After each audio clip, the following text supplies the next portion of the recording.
Hello, everybody, and welcome back. It To is the a jam. new year. Hey, don't interrupt me. Welcome back. It's a new year. It's not a new dance. We still got lame dances. New Year's resolution. Hold on. To stop You dancing want lame. you want a new dance? Yes. No, that's not new either. That's just an iteration on an oldie. Welcome back, everybody. This is Endfrost. I'm the Dungeon Master. We're joined by everybody. Kind of went on a winter hiatus there. We had to hibernate. Yeah, just a lot of family stuff. And so we're back. That's probably Guess going to who's be back? a yearly thing. Just the last 2 weekends of December are just done.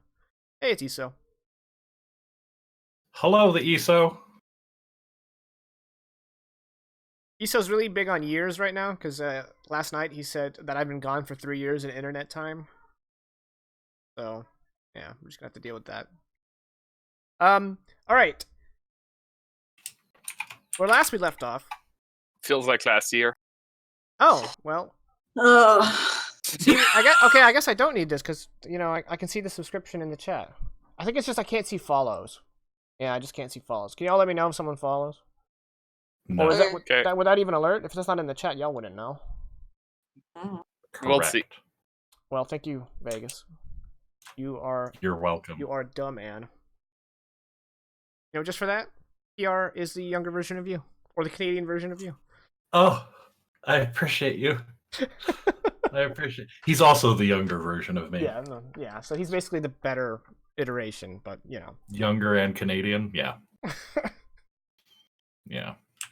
Honestly, they could only go up with the model. Alright, so... Challenge accepted. Where we last left off, I only remember what happened at the end there. I mean, the end was kind of the coolest part of the session. Yes. It was a cool session, but the end was Okay, peak now I remember. coolness. There was a murder. Yep. And then you guys did downtime stuff, which involved Aakulu and Hakan. Or was it Aakulu and Bernhardt? Aakulu, Bernhardt, and joined by Hakan at the end, being chased by winter wolves. And then, one day, you guys got... your presence was requested at the Iron Hall in Schüderhofen. And waiting for you there were a bunch of fey creatures with a giant block of some kind of stone crystal with one side of it completely flat and even and reflective.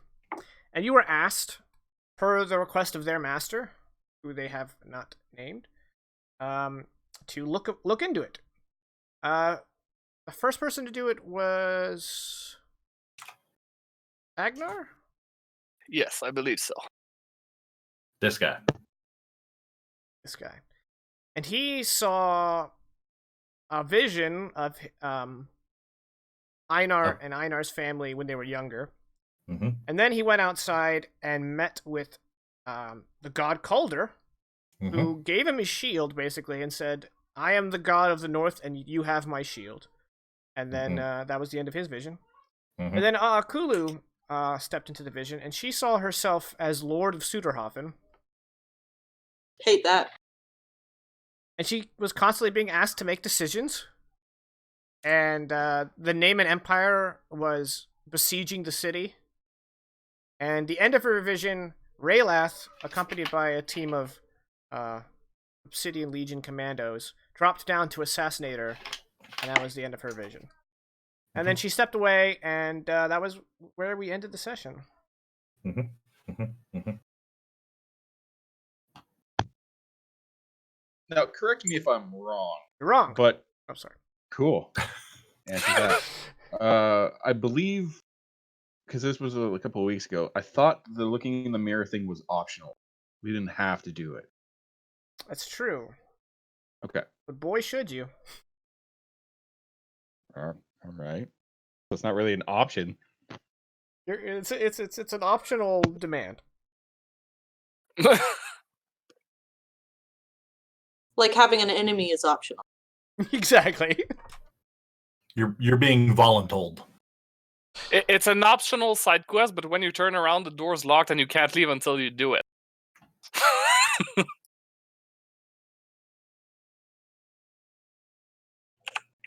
All right. Is everybody caught up? Any questions? Any clarifications? No, that jives. Yeah, Yeah. I have like 200,000 sparks. So let me how'd you get the 2021? It's right there at the Oh. top. It's featured. We'll do that. Followed by putting out some fires. There we go. Okay, now we can resume. Oh, it's pretty fun. Huh. For some reason that then didn't hit my app. I guess when I do it, they don't care. Okay. So the far dark, the kind of elven dwarf-like creature, the short bearded guy with antlers, kind of like nods as Akulu kind of steps back, puzzled, and he says, "Who is next?" Looking pointedly at the two who haven't stepped up yet. Bernhardt continues to back away very slowly from this mirrored reflection. And Akon kind of just stands there, like, at this point, knowing that Bernard is like probably a few feet behind, not that far, but still a few steps behind. Kind of expects to be next, kind of doesn't want to be next. You know, Bernard had warned us he was a coward, so I'm not super surprised with him. But he lied about that. Well, he did lie about that, but Hakon's not a coward. Bernhardt's not a coward. He's a liar.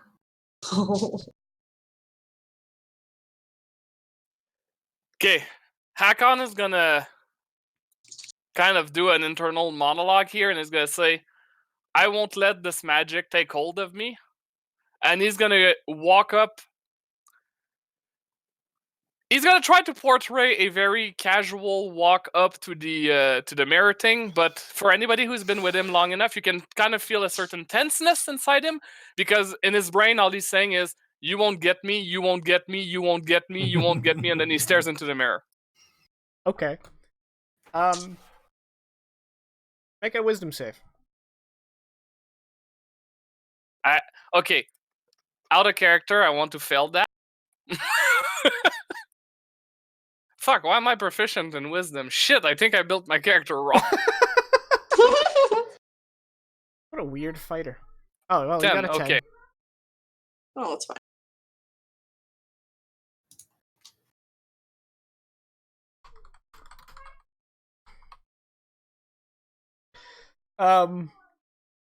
Hi, Danabu. Alright, so you failed. So, like everyone else, you kind of vanish to another kind of like a vision. However, unlike previously, well, everyone's gone to someplace else, so I suppose. Well, I suppose the last two have both been inside the castle, Modi's Bond. But no, you are in what audiences would recognize as a house of mirrors in a carnival.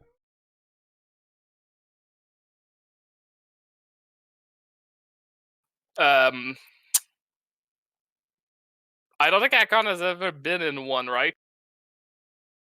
You're basically surrounded by an octagon of mirror panels with mirrors above and below you. So no matter where you look, you're looking at like an infinite repeating image of yourself.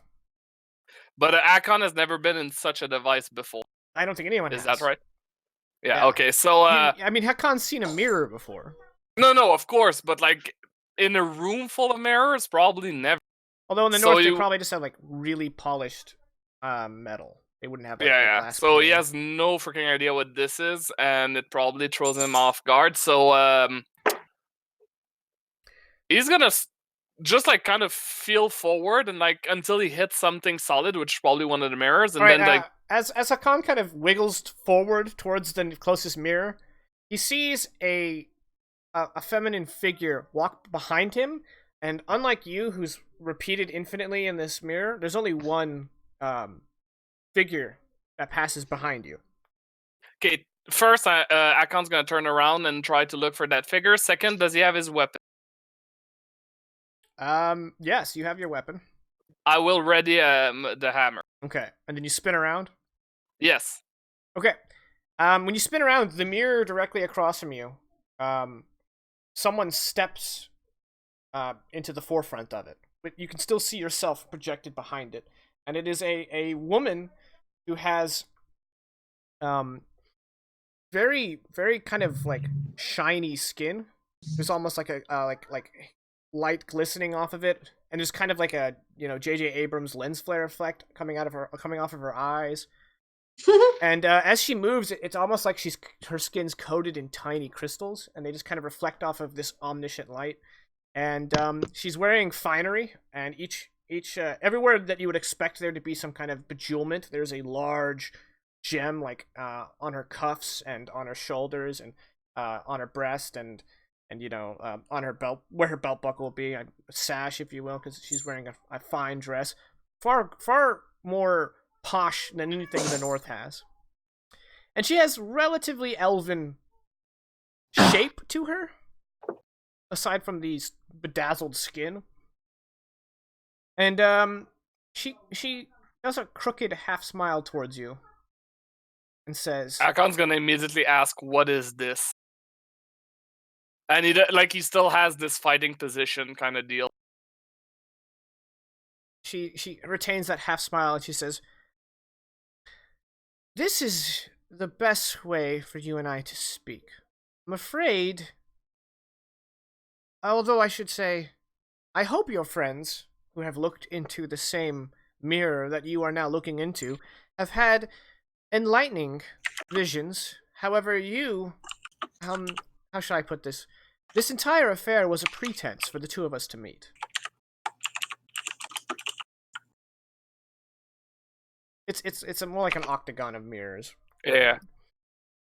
Oh, okay. Oh, that's where he is. How do you know me? Who? Mm. I am.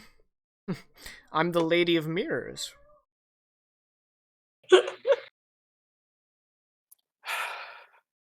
How do you know me?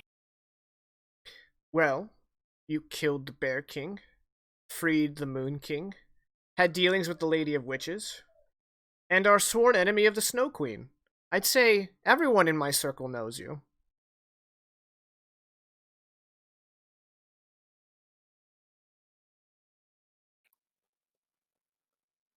What's this meeting about? Wanted to gauge the sum of the man who has done so much in such little time. It has been a very short amount of time since the doors between our worlds have been reopened, I should say. And in that time, you have managed to become quite infamous where I come from. This is, I don't want anything from you, Mr. Hakan. I simply wanted to look the man in the eye who had done so much.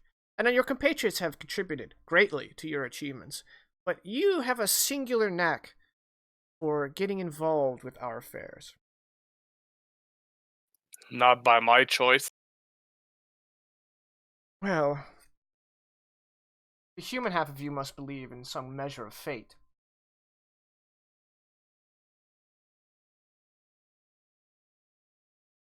You could say that.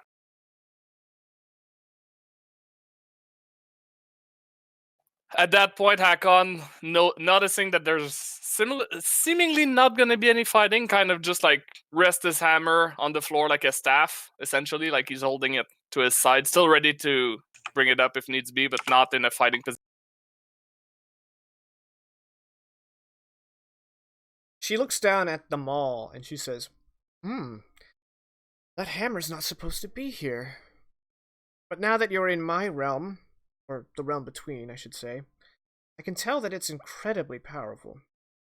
Far more stronger than me or any of my kin. Is that where the Moon King was trapped? From what I understand, yes. Fascinating.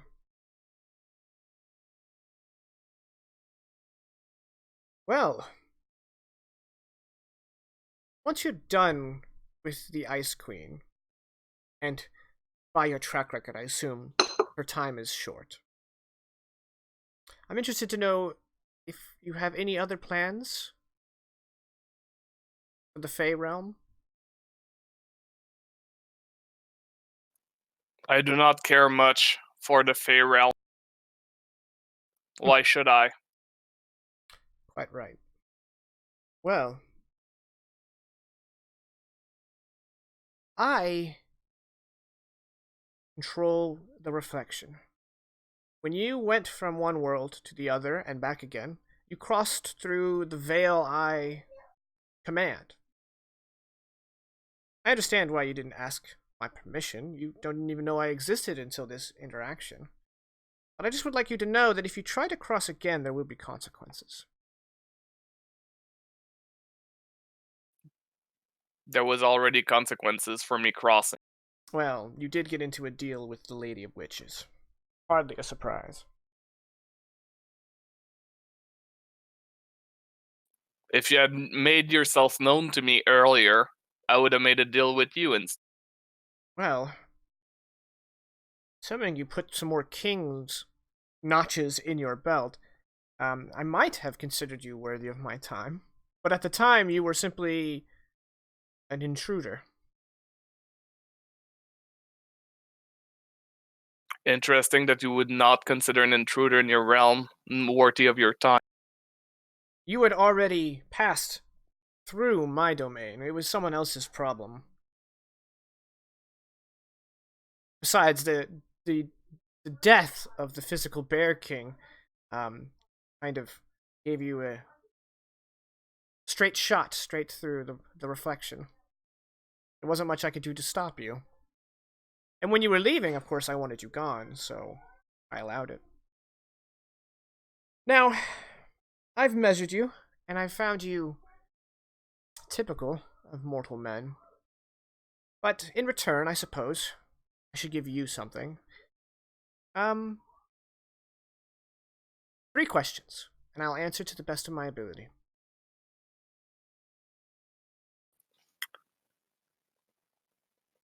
Up to you if you want to consider this a full question or not, but just to clarify the information. Oh my. There's a realm of Fae, the realm of men, and your realm, from what I understand. Magic is complicated. Yes.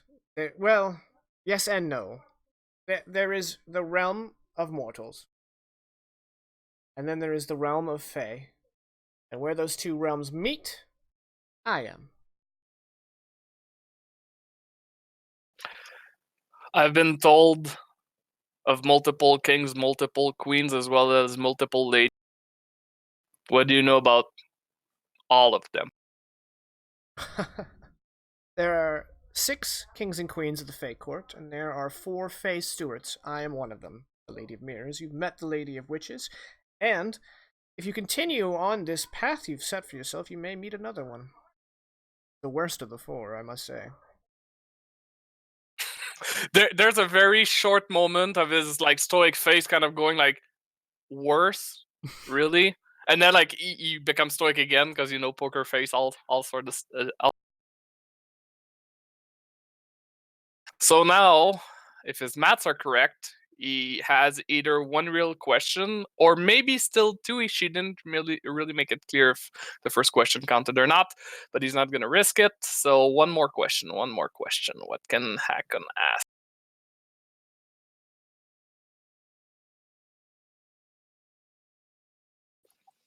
Last thing he knows is that his party wants help against the Ice Queen.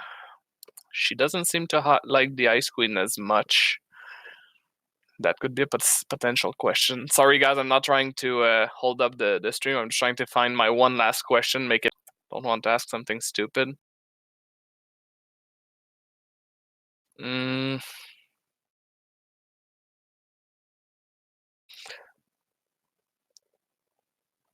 I think that's gonna be it. So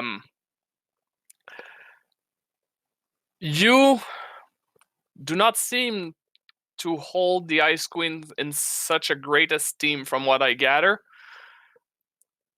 Would you help us in defeating her? Not really my purview. I don't take sides. I merely guard the way. Again, I'm the lady of reflections, of mirrors, of rivers and streams. When you look down and you see a reflection back at me, that is where I belong. I don't get involved with ice and snow and bears and all the other fun things that the kings and queens involve themselves with, but I won't leave you empty-handed. You killed her greatest rival, the Bear King. Probably not a great idea. But there are others who would take up arms against her. The King of Soil and Roots doesn't like her particularly. And, there's one who's always willing to help a mortal if you're willing to meet his fee, and that is the Lord of Shadows. The Lord of Shadows, you said? That's the one. Yeah. Alright, I think that's enough. I'm very interested to see what you do with that information. And again, try not to meet me again. I believe we've had enough time. Your friends are probably getting worried. This is not like previous engagements where you blink and it's done. Time has been moving for your body as fast as it's been moving for your mind, and so I think it's about time we send you back. Oh dear Lord. I don't believe in luck, but I'm sure you have more to do. Goodbye, Hakan. And Hakan, you're back to reality. What has everyone been doing? Because he's just been catatonic standing there. For like a few minutes at least. Yeah, so anyway, that the bear was closing in on the dwarfenage, and Bernie and I kind of wrapped around to flank it from the east. And oh, hey, Hakan, that was you must have been in there for like weeks for you, right? And your answer is we shouldn't have killed the bear. We shouldn't have. He was an opponent of the Ice Queen. He was kind of an opponent of us humans too. Yeah, like the whole enemy of my enemy is my friend doesn't always work out when the enemy of my enemy is just a raging bear-like douchebag. Bear-shaped douche. Unfortunate. Well, there are other people. Sorry, not people. There are other of his kind that may be helpful in our cause against the ice.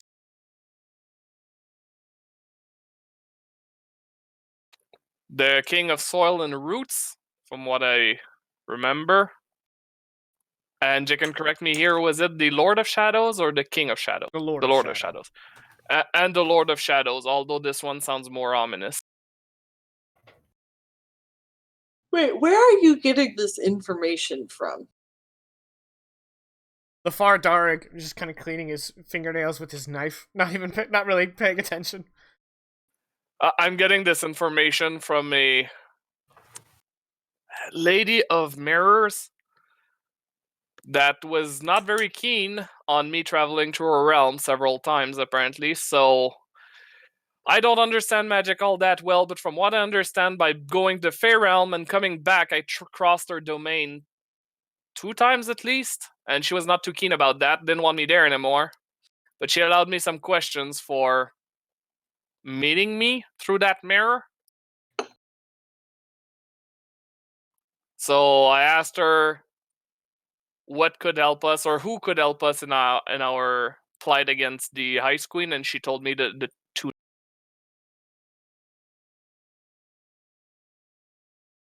She told you what? The two names, the King of Soil and Roots and the Lord of Shadow.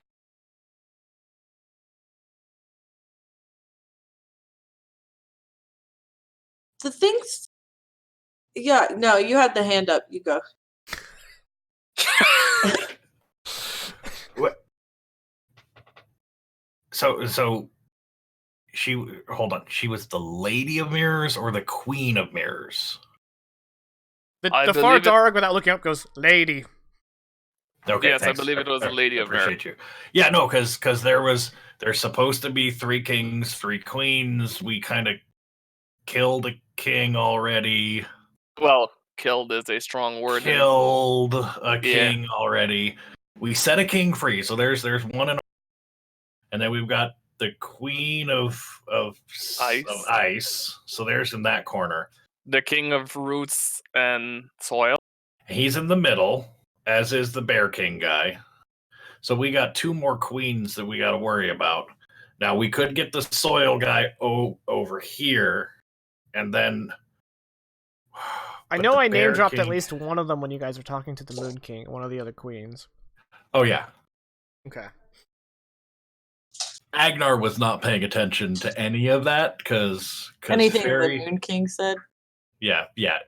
Fairy kings and queens is like, yeah, that's not how things work. That's not a thing. All right, Yeah, but how can we be certain any of that like is reliable or real? Also, like the thing I saw was definitely not real. well, yeah, but the thing that I saw was definitely real. The Lady of Mirrors also said that this mirror here was a plot to get me to meet her. For you guys, it was let me put it in her words, an enlightening experience. A fun time to mess with us because we're so not busy with anything else right now. No. Like I wasn't getting messed with. That was Calder. Like I spoke to Calder. What are you talking about? I spoke to Calder. Like the Herald, Calder, Calder? Herald. Calder doesn't talk to people. None of them talk to people. You believe in your heart and it gives you magic powers. Cool. But they don't talk. Like I am on board with that. Like I can't explain to you how on board I am with that after decades of searching for these assholes and trying to get them to talk to me, and they didn't ever really talk to me. They just kind of led me in what I needed to know. Calder was there and said words to me. I didn't have a lot of words to say to him because holy shit, here's Calder and he's speaking. So yeah, like I buy that way sooner than I buy this lady. And to think about it, Lady of Mirrors, like what do mirrors do? What does a mirror do? It Show reflects a fake image. It reflects things. It shows a fake image, and in those fake images, what is everything? The far Darg fucking backwards. Straightens up and flips his finger cleaning knife out and points it towards Bernhardt. Says, "Are you gonna stare in the mirror?" And he's almost at the door, like kind of opening it up. Well, it seems that this meeting was just for Hakon here to meet her. So she met him. So therefore, there's no reason for me to. So I just no. I forgot the pots on the stove, and I forgot the stoves on. So I should go turn that off. No, but it's like super quick. And she was lying because we were just talking about that. Like it's all backwards and it's not what it seems because it's a lie. But it's not a lie because Calder was there. Yeah. Think about that. I'm going to turn to the far Darg,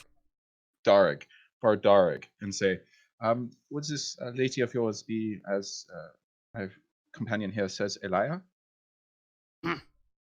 No. So then it seems that she was just here for him. So there's no real reason for me to look. No, but this cat here, he works for the Lady of Mirrors, so he's also a liar. No offense, guy. The Fardarik points his dagger towards the mirror and says, "It's a gift." It would be just downright inhospitable to turn down a gift. Oh, it's just. I mean, is the mirror itself the gift, or is the? I mean, it's a very nice stone. So I mean, I could just Bernie. Bernie. Rule number 476. That's not our rules. You know that. 476. Just look in the damn mirror, Bernie. I made up the rule, but it's now a rule. Just look in the damn mirror, Bernie. Okay. Let's just okay. Yep, I shall be. Yep, I shall do this, and he will meekly meander towards the mirror several times, stopping and like starting to back up, and then kind of like looking towards the group, and the group is just like, and he's just like, and then turns around. But he like gets near it without looking at it, and then kind of like takes a moment to muster up what bravery he has before this like trying to do that. Like one thing is like, okay, if I just look at the bottom of it, technically I'm looking at it, but I'm not looking at it. Guess nothing happened. Bye, guys. Yeah, weird. Okay.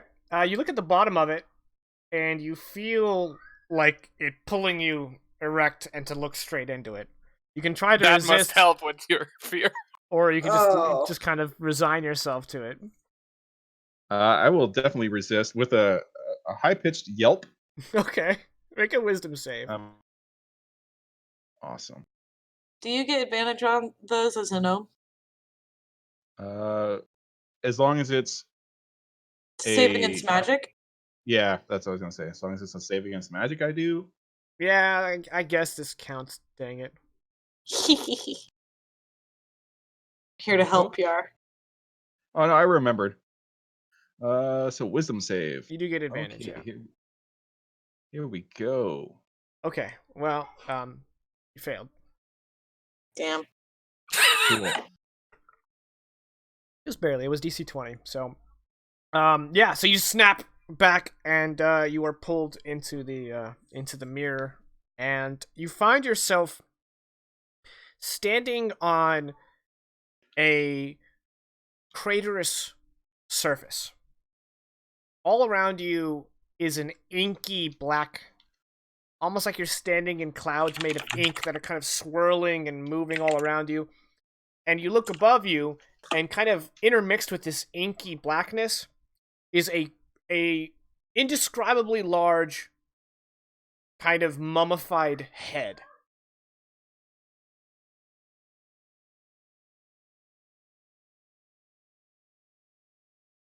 Like it's bigger than the moon in anime, kind of big. Yeah.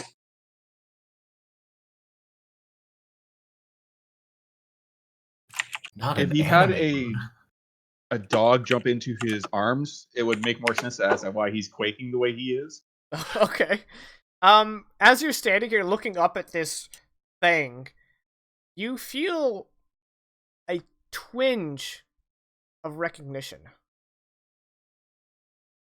And you hear the gravelly footsteps approaching you. And you turn, and you see a rather tall, lithe figure. A hood is pulled over his face, which completely conceals his features. He has 4 arms, and each one, each pair is kind of doing an upside down pyramid with his fingers. Okay. And he's wearing these flowing, kind of drab, gray, almost beige, kind of somewhere in the middle robes, very nondescript. And he's walking on feet covered in wrappings. And he comes up within 5-6 feet of you and stops, and he says, "You've returned." Oh, I think you have me confused with someone else. I've never been here before, so but it is nice to meet you, large formed man. Yes. It makes sense you would not remember. You and the other one were here for some time, trying to unravel the mystery around you. No doubt the experience was lost from your mortal mind, but I assure you, you've been here before, Bernhardt. Oh, okay. No, you definitely know my name, so that's not what I was expecting. Okay, well, if I've been here before, where yeah, where is this? Also, I apologize for not remembering who you are. So, who are you? I have no name, but Oh, you and the other referred to me as the curator. A curious nomenclature. You may call me that. okay. And this is This is where? the place farthest from your world.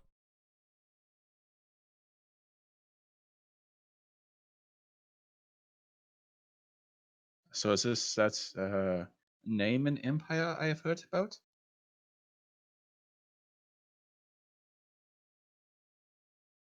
Interesting. I have now read the magic that has brought you here, and this was not supposed to transpire.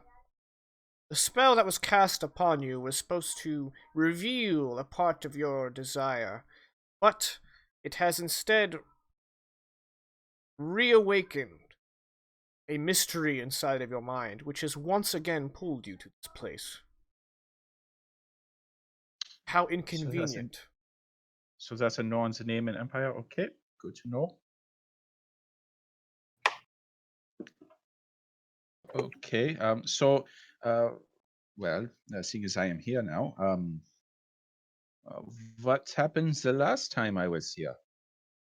You spent many, many hours, you and your compatriot, debating how to escape this place. See, Bernhardt, all around you is the blueprint of divinity.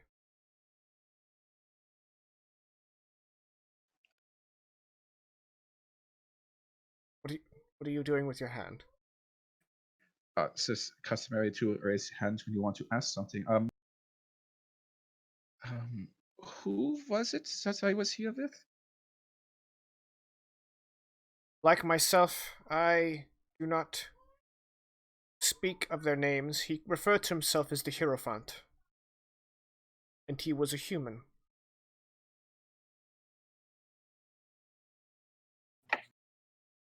Okay, that narrows it down. Okay, so this is the blueprint of divinity. What does that mean? There are truths that, if you were to hear them, would unravel your mind. You are not yet prepared. Okay, so that makes sense. That's definitely. I keep hearing some scissors. It tracks, I believe, is the nomenclature. Norman.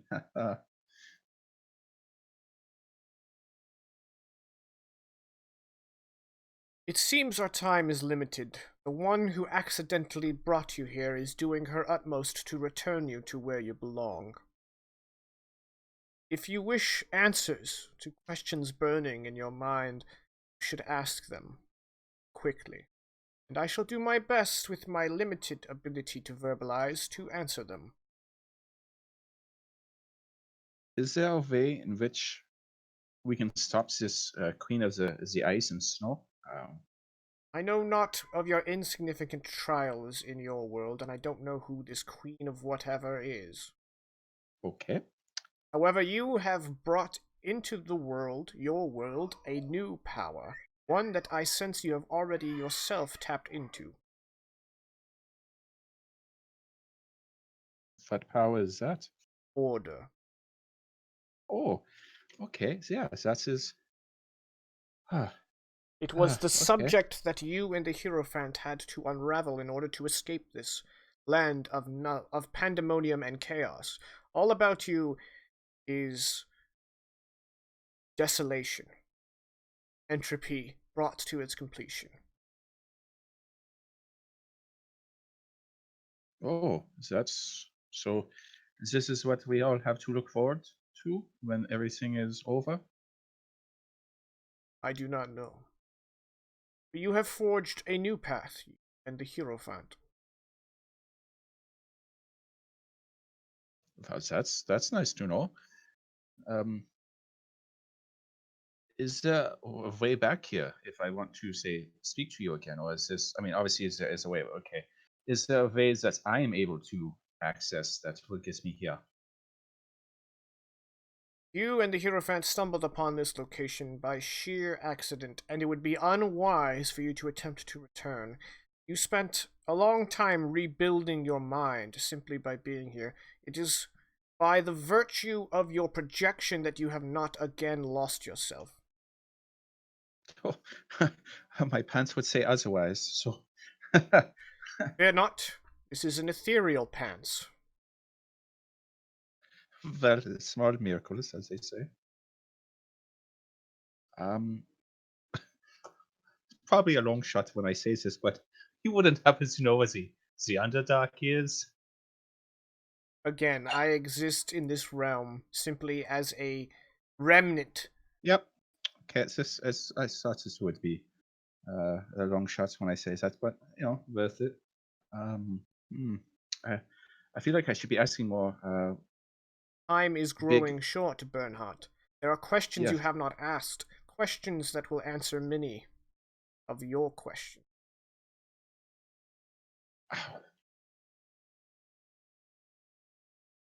Why me? It was chance. A chaotic act in a chaotic world. So, is there order even in this chaos, though? So, even though it was chaotic, was it perhaps the way it was You meant and the to be? Hierophant created order in this entropy, and that order traveled with you back to where you belong. What does that even mean? Uh,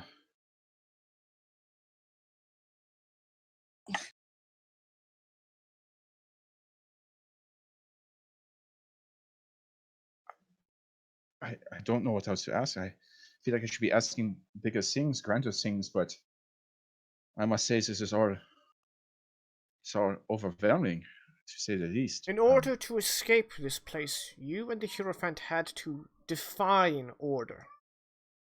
Narrow it down, categorize it.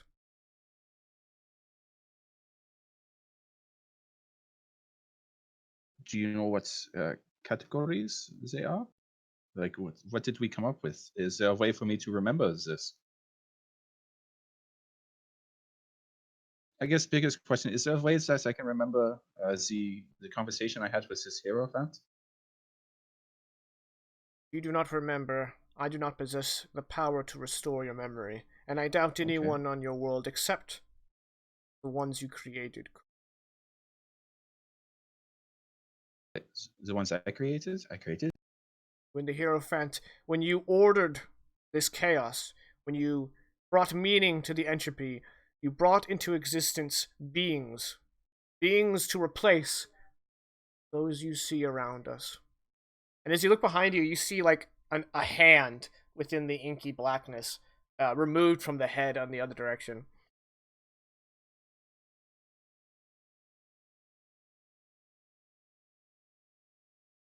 What is that? Sorry.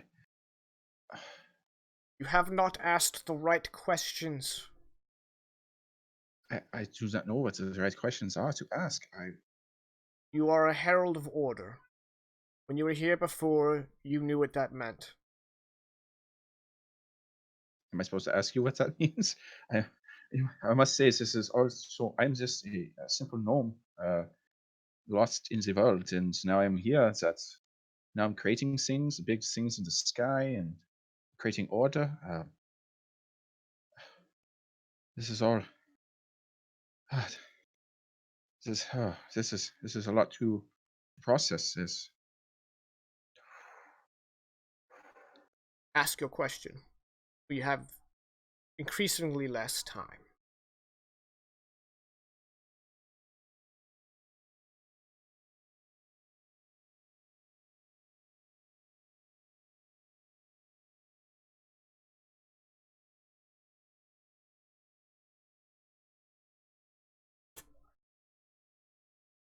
What is the purpose of this place? This place is the final battlefield. Of what? He gestures to the increasingly contracting and disappearing and reappearing mummified head of them. Is this the realm of the gods? Do not know how you quantify that word, but these are the original beings. They created you, and they created me.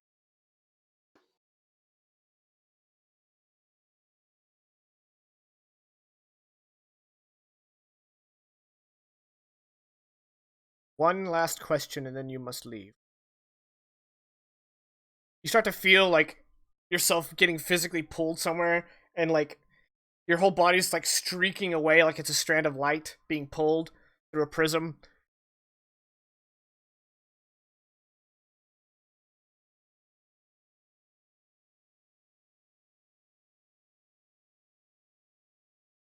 Man, I actually don't know what question to ask.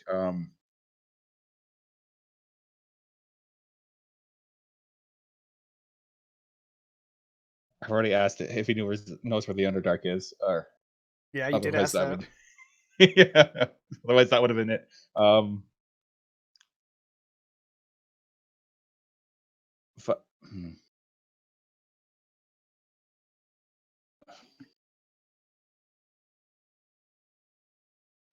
If you have me, what question would you ask? I would ask for the answer that saved you from this place the first time. That's a good question. So let's just pretend I said that. Very well.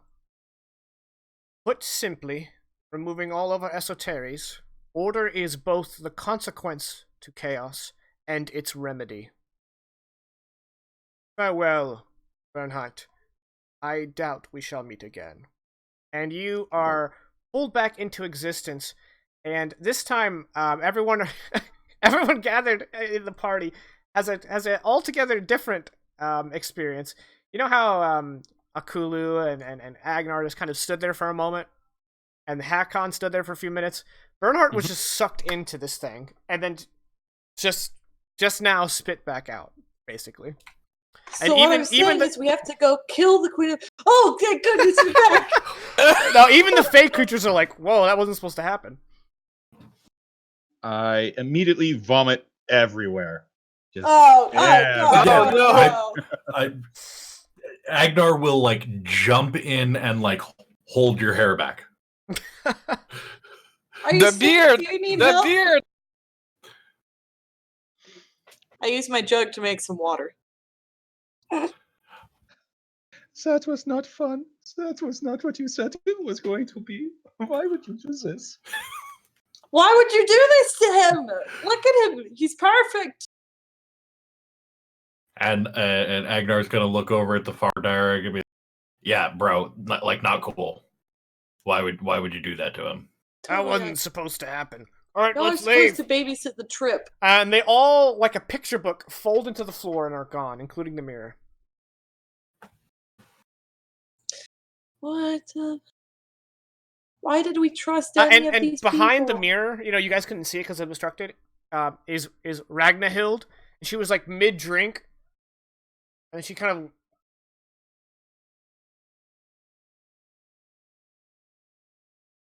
And she gets up and heads to the back.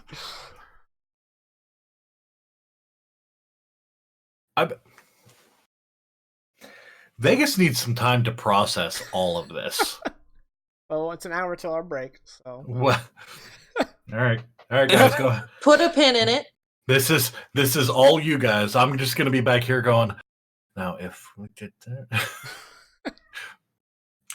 So now that the heaving has some water. Ended, yeah, he says, weird question. No one here knows of a human named the Hierophant.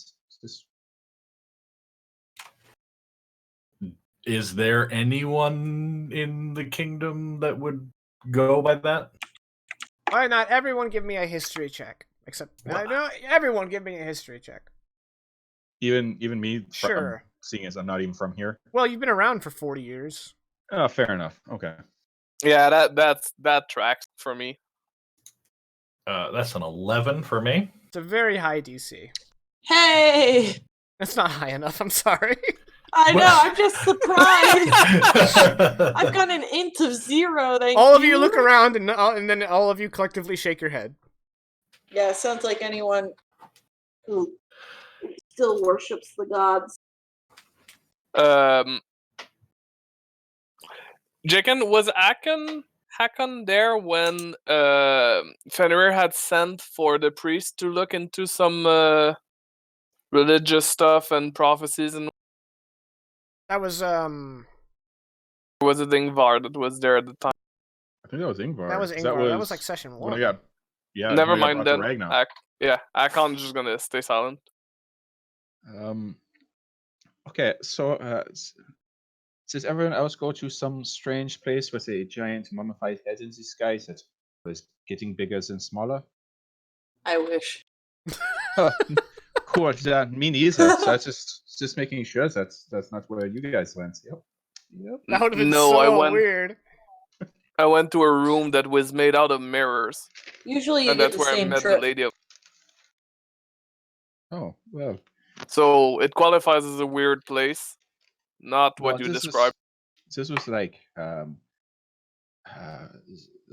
Earth. It was like indented like a crater, and then there was this black smoke or ink all around, and as I said, giant head. I mean, like bigger than the moon. Eyes are one of them. And then there's this giant four-armed man, and he says I was there with a Hierophant before. Do we need to take a seat? Are you feeling okay now that you've No, I mean lost every meal you've eaten the past 3 years? It looks like. Jeez. as good as I can be after seeing and experiencing all of that. But yeah, so apparently I was there with this Hierophant, and Okay. So Kulu starts waving her hand and starts cleaning up with magic. So apparently I made some sort of being or creature because I figured out what order was. So that's something. So You're a dad? yeah. I mean, I assumed I was already. I mean, now that's it right. was. You just have a second. Too soon. I'm sorry. I meant Too soon. I meant like he has another. Okay, real quick. Bernhardt. Mm-hmm. Need to put this on your sheet. I'm not sure where it would go. But you are going to gain the Blessing of Order. Okay. Any other notes? Blessing of Order. There we go.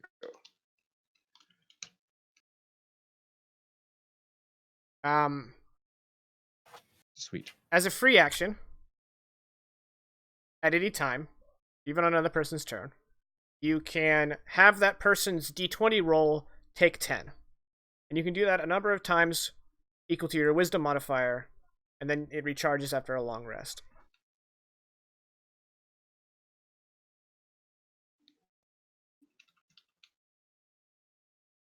Cool. That's neat. Cool, superpowers. Okay, so yeah, no, so I must say I have no idea where that was.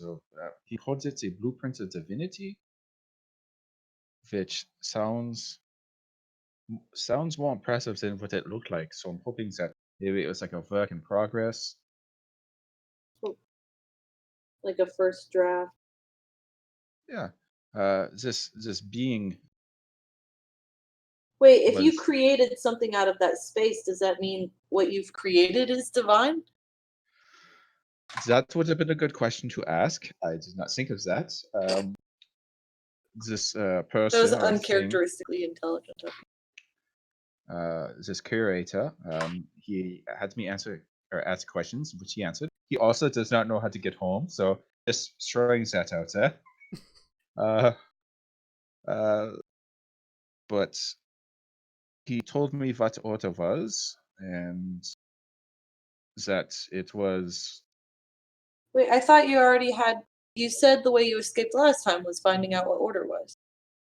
Yeah, I don't remember being there or anything like that at all. Oh, okay. Yeah. He calls it the place where the final battlefields of the original being.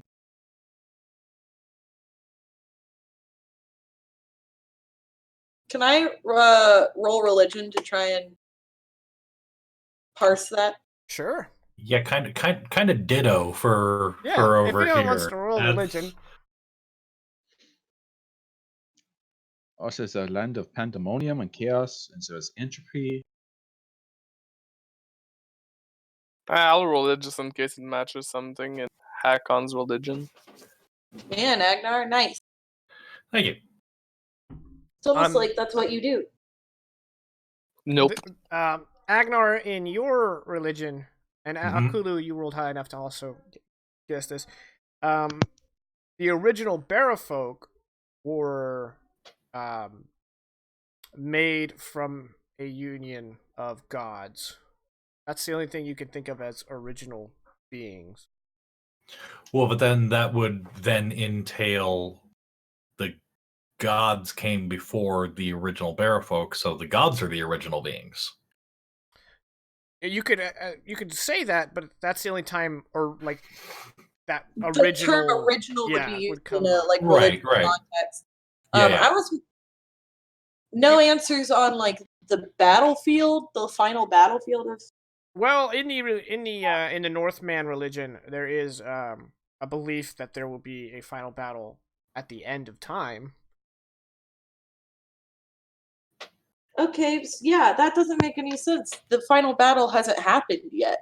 I mean, also, we're still Agnar, alive. with your 20, you would know that there is a. It's not heretical, nor is it orthodox, but there is a theory that perhaps the gods, someone made the gods. Ah, like a titan.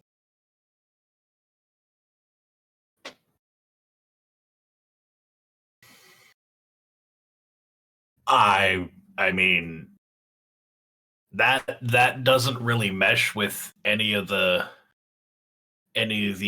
dogma that the Barafolk kind of abide by. So, see, like I told you, Mirror Lady, it was all lies. No, this was except not. For Calder. This was not the Mirror Lady. This was, as they said, an accident. I was supposed to see something else, and instead I went back to this place. So that was pretty real. Bless you.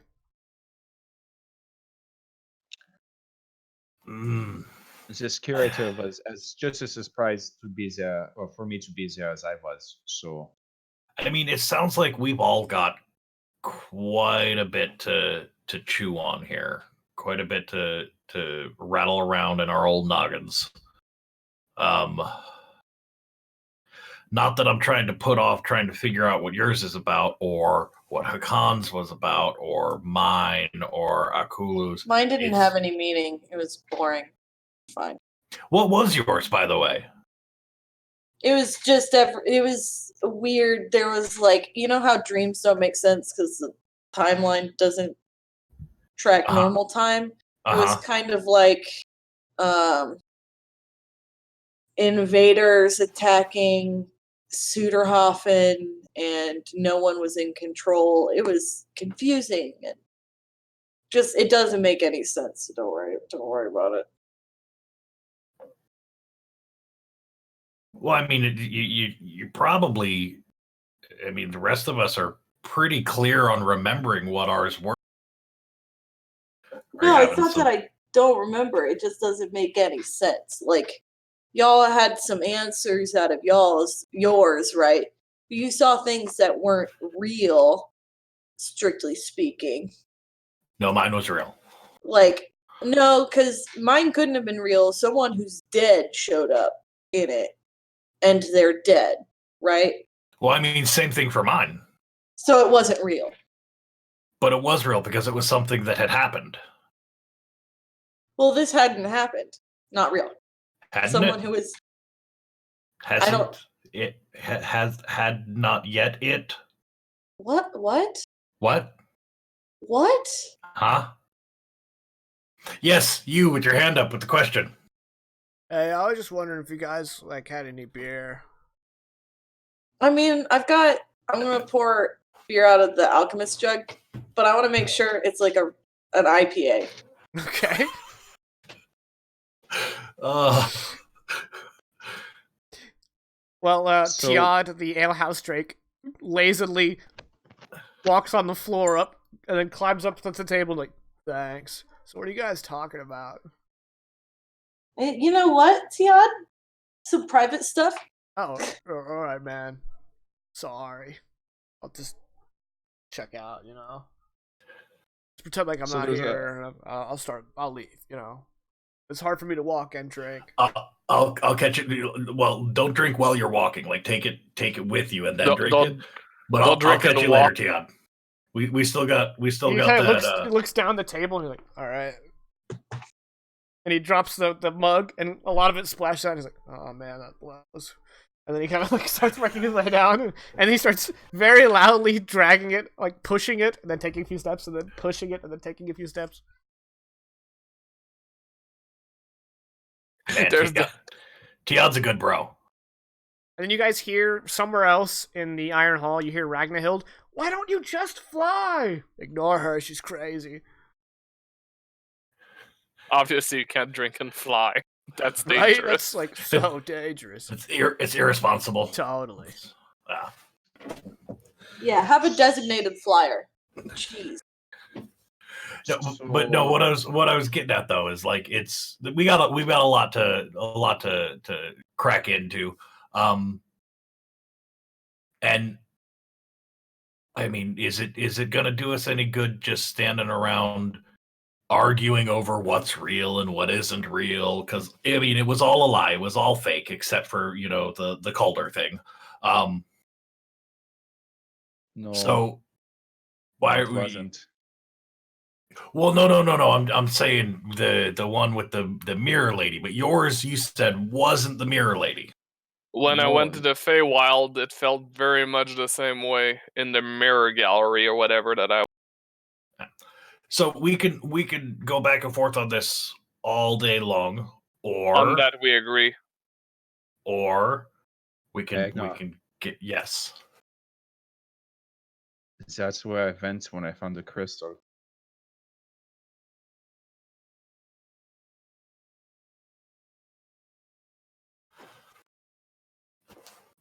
So, what?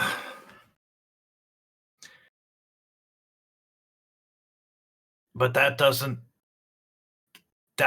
track with where Hakan met with my nephew and Akulu when they were going through the crystal. Unless I'm not saying it's impossible. I'm saying that clearly these crystal portals don't just go one way. Right. We don't have a lot of information on them. Are you saying they're not like a series of tubes? They're not the internet. You can send whole books through.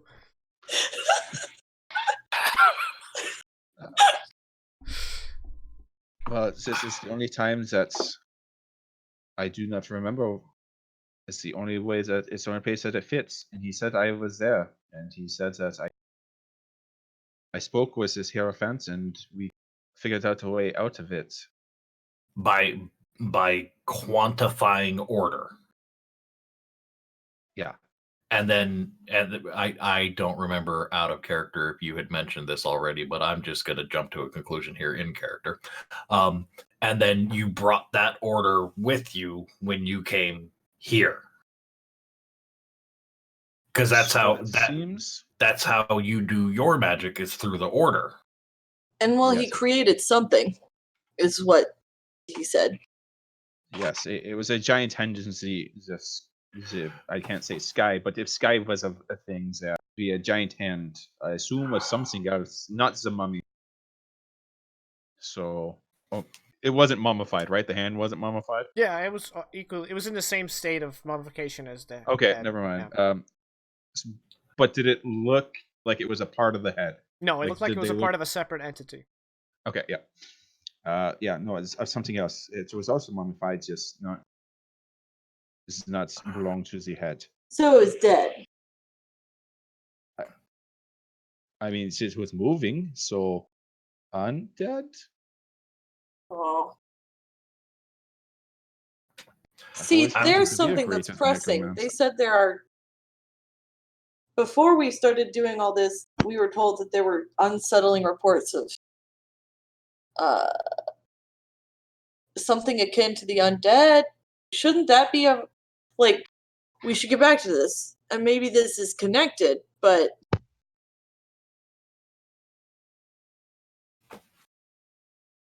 yeah. I'm Vegas is probably not remembering correctly. Were there reports of undead activity?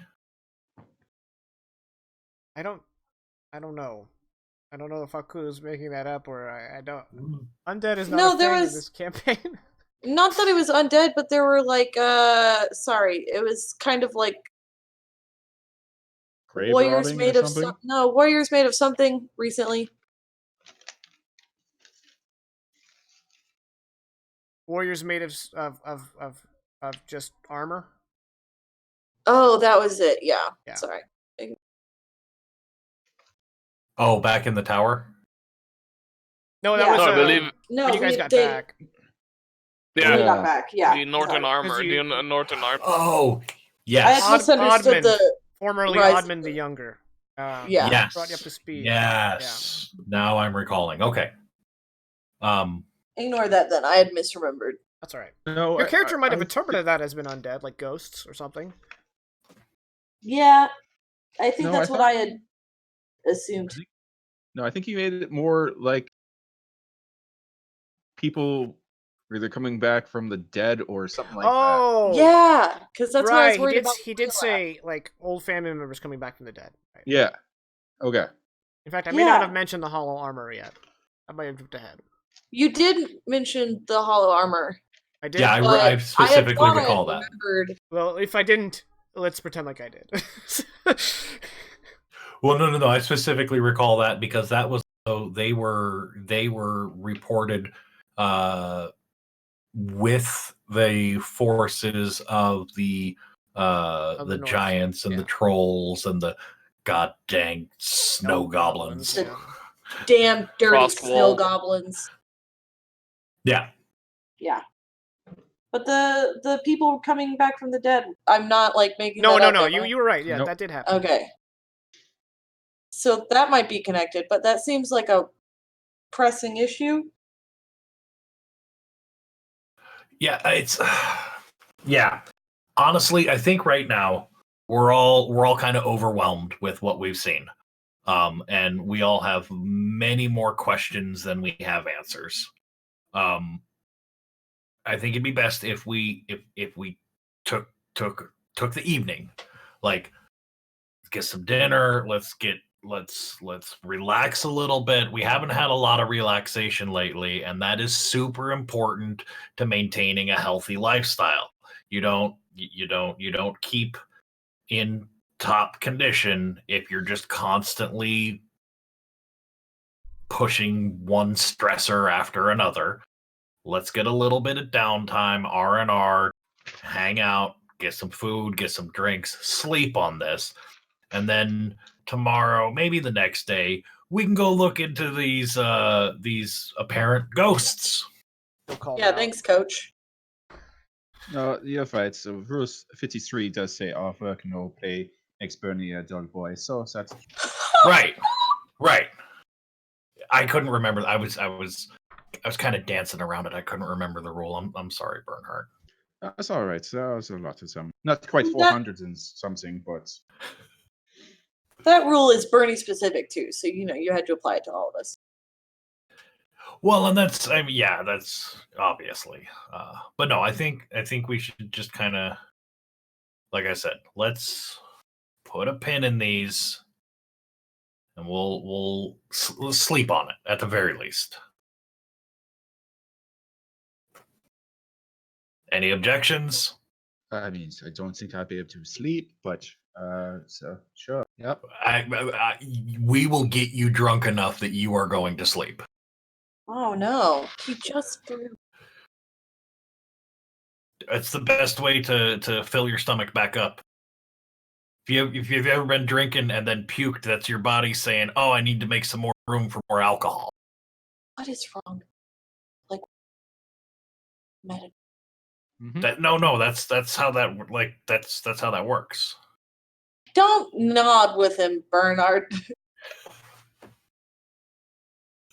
So I'm just going to go over here and think for a bit. So, yeah, he's just going to kind of like wander out. No wonder Fenrir had a. Yeah, no wonder Fenrir had a drinking problem. Oh yeah, yeah, it comes from Agnar. Probably. I learned it from you. Agnar, what does Fenrir has in his hands? A mug of ale. He's two, for Christ's sake. What is that? A beer? No. Anyway. Well, he was like what? He was the fourth child, so at that point they just like. Yeah, no, you don't pay attention after that. It's all the same. No.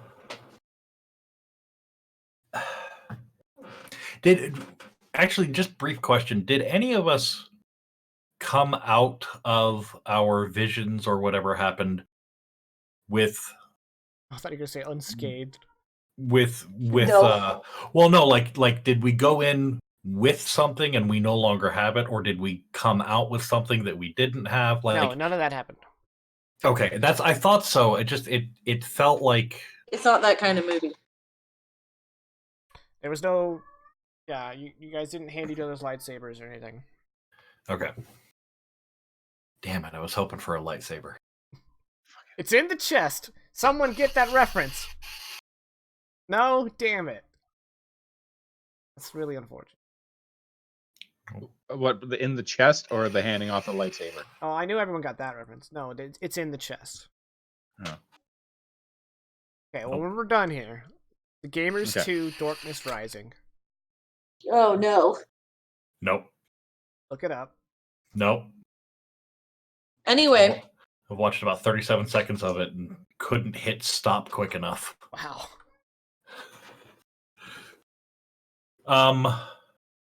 Yeah, anyway. I don't even know where to go from here. Like, there's so much going on. I want to chill near Bernie for a second.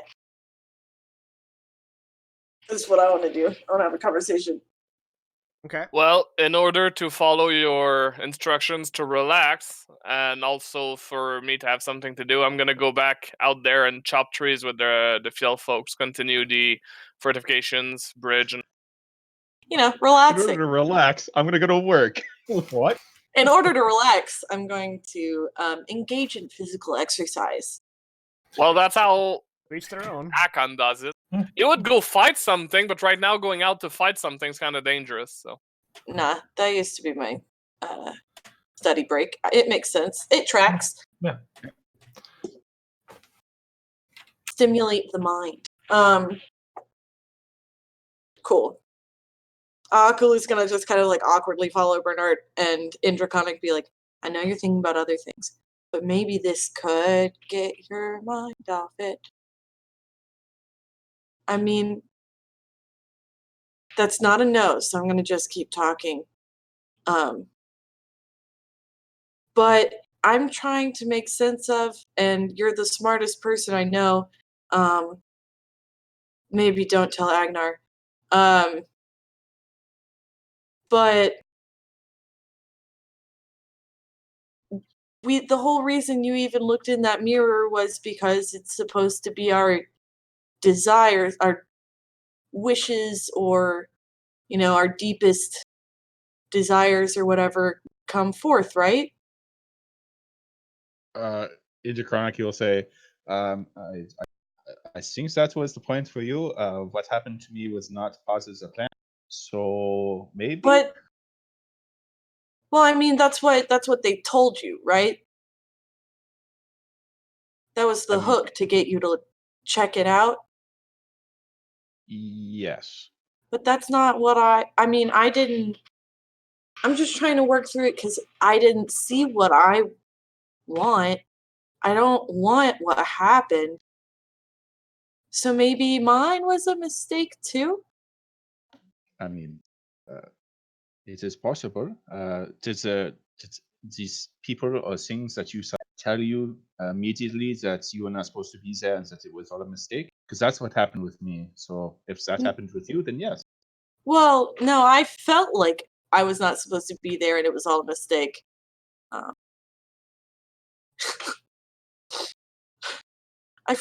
I felt like it was all a mistake.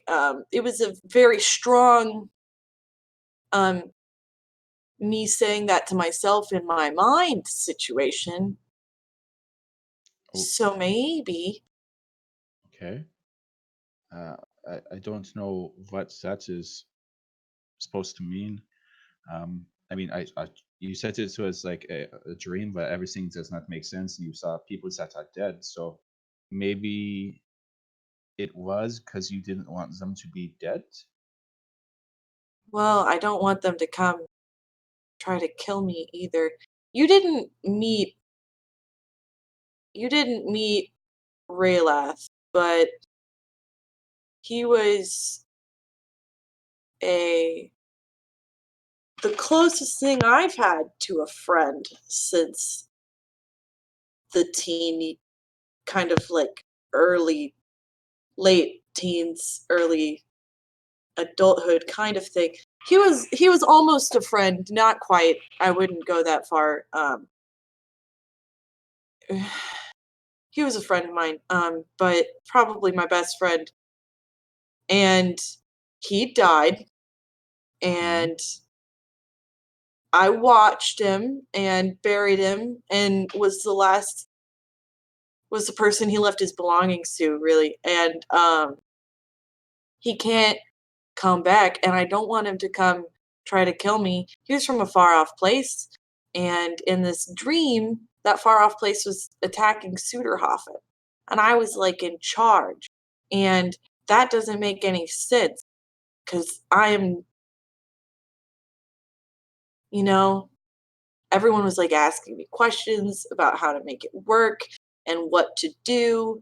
And I don't know how to go to war. I mean, I don't think anyone really knows how to. But it's you being in charge, that's not that far-fetched as you think.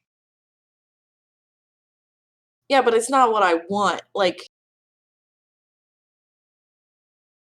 I just want to survive.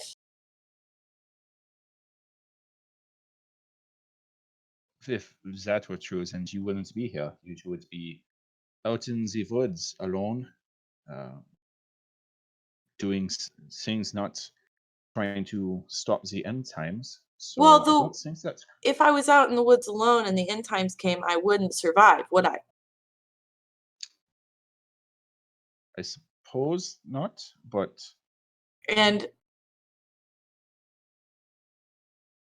I mean, but obviously, I mean, you had to do some things in order to get here to be in this position, other than just survive. There are ways well, the things survive. I did were mostly like befriend a prince in my usual kind of business dealings, and befriend a low, definitely never going to inherit the throne kind of casual boy who played some music and hung out with other weirdos, because that would clearly never ever lead to a life of great adventure or danger, because he could go out on like his little things and then he would trust me as his physician and I would rake in tons of money and never have to actually worry about him being so influential that I was expected to engage in dangerous activities.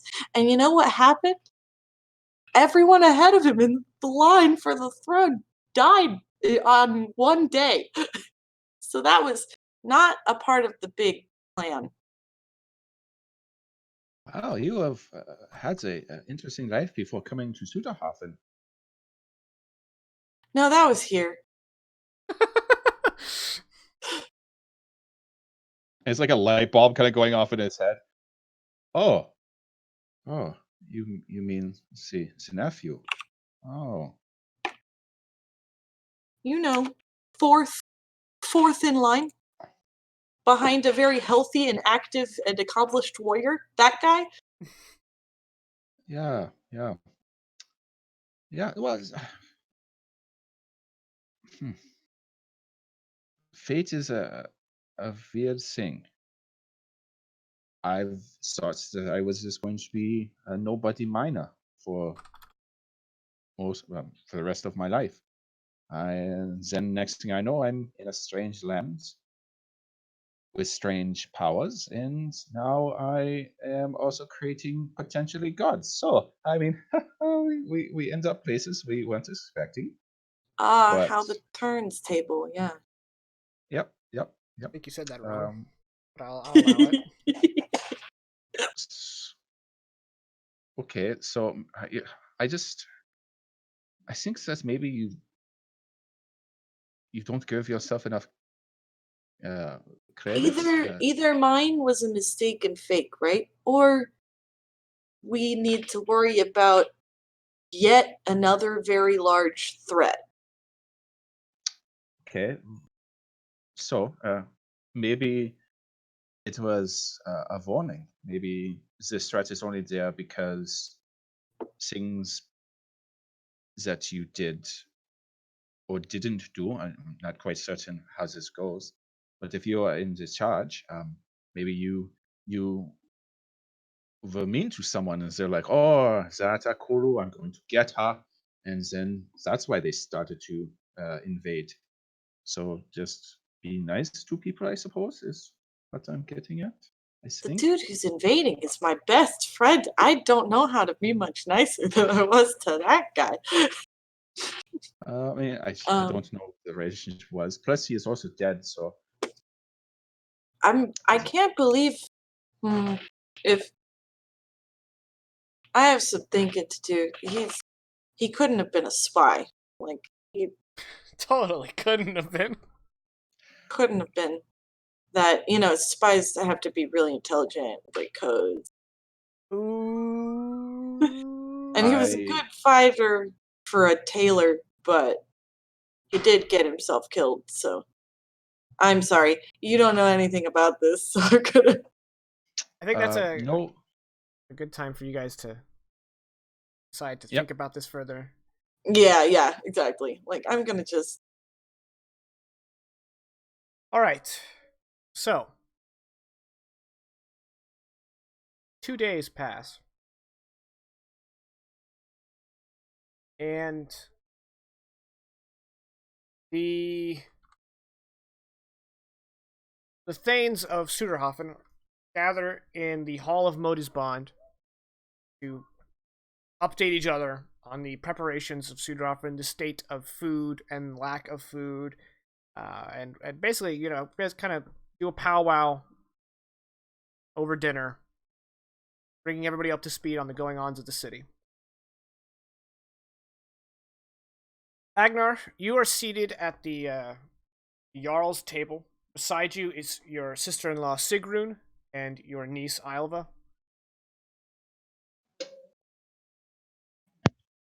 And Yofer is as far from everyone else as he can be.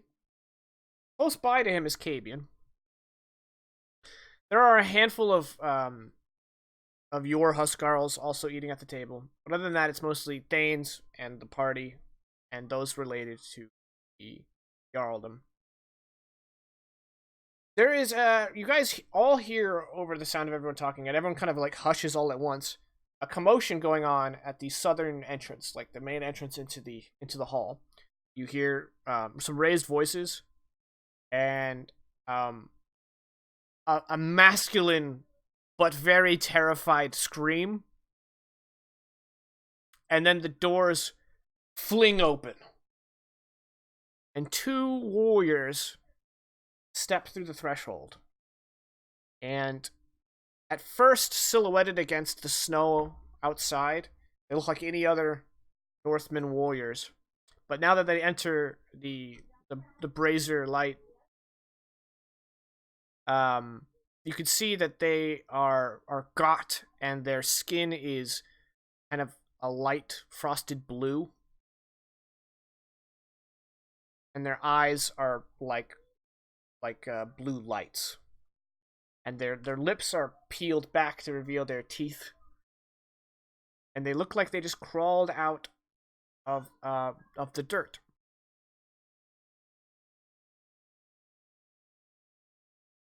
And all of you are looking at these 2 men,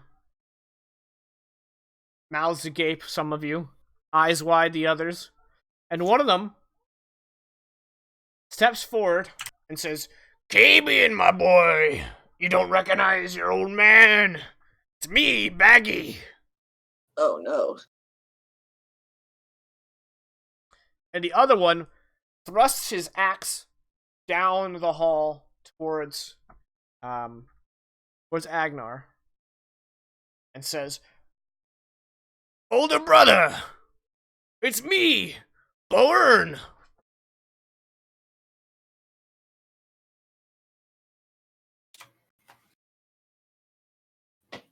And Baggy, or the thing that says it's Baggy, walks around Yofer, who's just like, and then just sits down next to Cabian, plants his axe on the table, and Boern, as he claims to be, starts walking along the tables towards the back, where you and Sigrun and Alva are. Alva reaches for her spear. Yeah, is he walking beside me as he's headed toward? Yeah, Hakon's gonna step up and just stand between the tables in front of the thing. Can everyone reset your hit points to where they should be? Oh, I already regret this decision, but let's do it. For no reason. I have now. Now, let me check my spells. Alright, so once again, this may take a hot second for y'all to load, because it's one of my composite maps. Oh, you bastard. But we'll see what happens. Oh, I had a level of exhaustion, but it's been several days now, It's right? been several days, so you're gone. Good. Yep.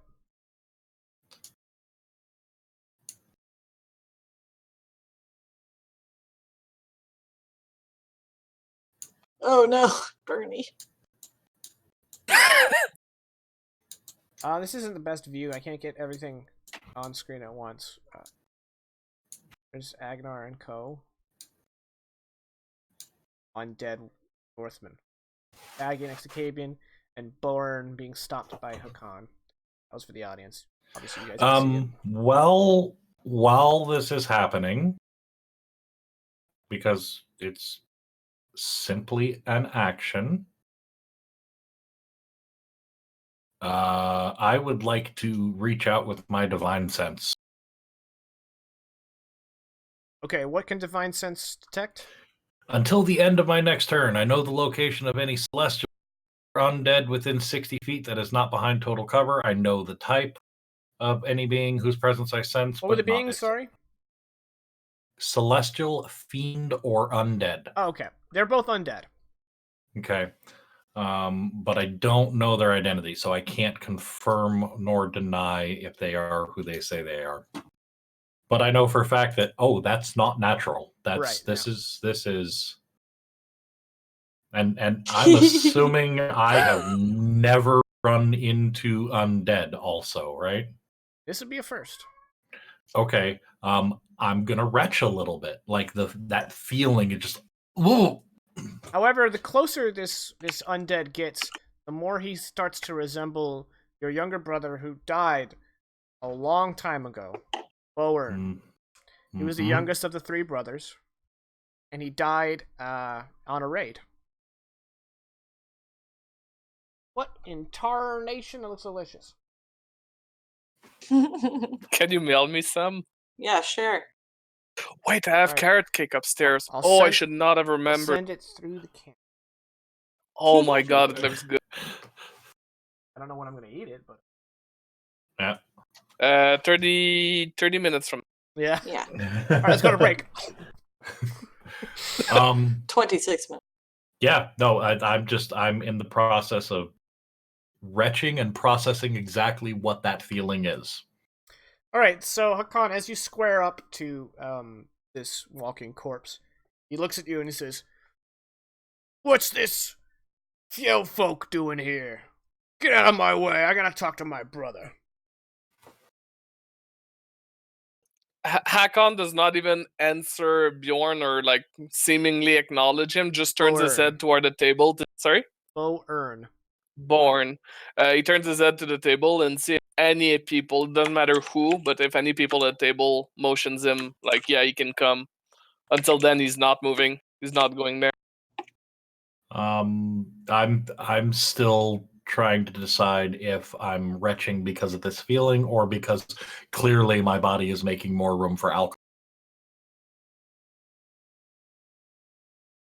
Dear Lord, guys. Bernie and I are on the same wavelength. Oh my god. I made the same joke.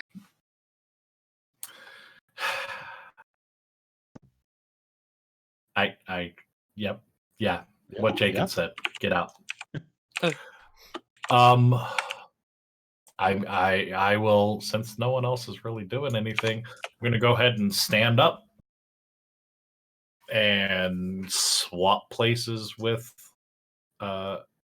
Ylva. Ylva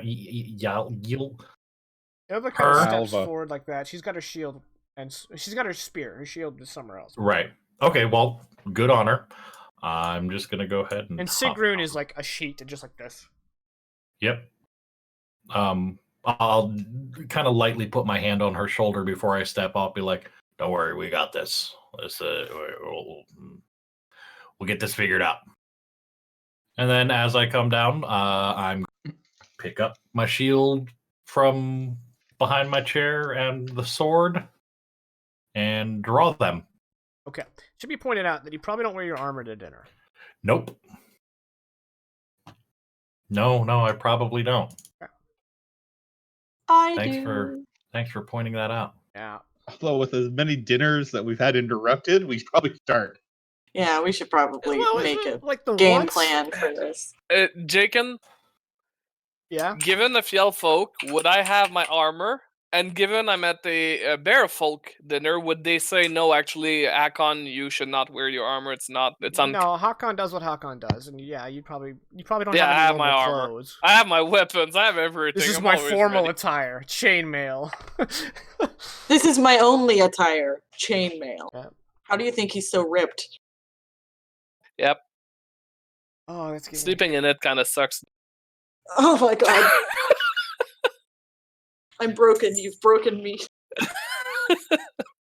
Funny story. I put on a full suit of armor, and I got whiplash in my youth, and as soon as they put the helmet on, it was just like a shooting pain out of my neck. I'm like, get me out of this right now.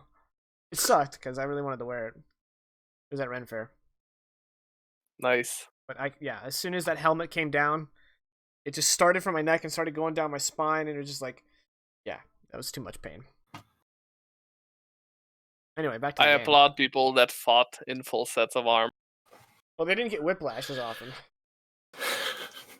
Well, they tend to die at not the a lot young of car age accidents in medieval times. As I said, they tend to die at the young age of childbirth back then, so they didn't have much time to get wounded. At the ripe old age of immediately. You're muted, Vegas. I know you're trying to talk, but all right, guy. Guy? Yeah. I don't know what you think you're doing, but we should probably discuss this outside. You and your friend. Oh, let the man talk to his son. No. All right, then. For expediency's sake, I'm just gonna assume the party is coming with. Oh, yeah. Yes. Hell yeah. Actually, hell to the yeah. They oblige. My God, what polite undead. Right? Well, except for interrupting dinner. Kind of rude. Yeah. No, Yeah. they didn't RSVP for I'll one. let you guys configure yourselves. To be fully full disclosure, though, we've been interrupted so much now that it's becoming a When was I think Just the a last thing. time dinner was interrupted was like the first session, right? No. No. Am I doing this too often? I wouldn't necessarily say too often, but it's clear to me that you should probably seek professional help for whatever issue you have with a quiet, uneventful dinner. He's got 2 kids. Solve the problem. Found the solution. No more children. I'm having PTSD whenever my people are like, "Hey, let's have a big dinner." I'm like, "Shit, we're gonna get interrupted." With undead or other All right, so the bad undead things. are outside. Yeah. Let's get back to the game now. All right. One, very, very impolite to interrupt dinner. That's just wrong. 2, Baggy says, "We didn't choose when we came out. We just did." Ain't that the truth? Amen, brother. Two. Sorry, I'm done. 2, if you are who you say you're dead, and deciding to not be dead when you're already dead is also exceedingly impolite and, quite frankly, wrong. If you are not who you say you are, and you are here to tug on the heartstrings of the people here, also exceedingly impolite. Basically, I didn't want to go here because I'm not that type of guy, but you guys are assholes regardless. Warren kind of like hefts his axe over his shoulder and says, "Brother, it's a time Don't call of me that. need." Don't call me that. He thrusts his axe to the north and he says, "Endfrost is coming. Baggy and I have come to offer help."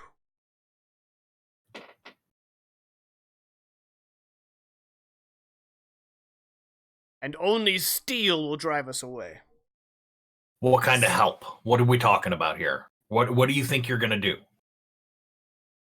Look at us. Brought back from the dead. Problem solvers. Baggy kind of grins with his lack of lips and nods.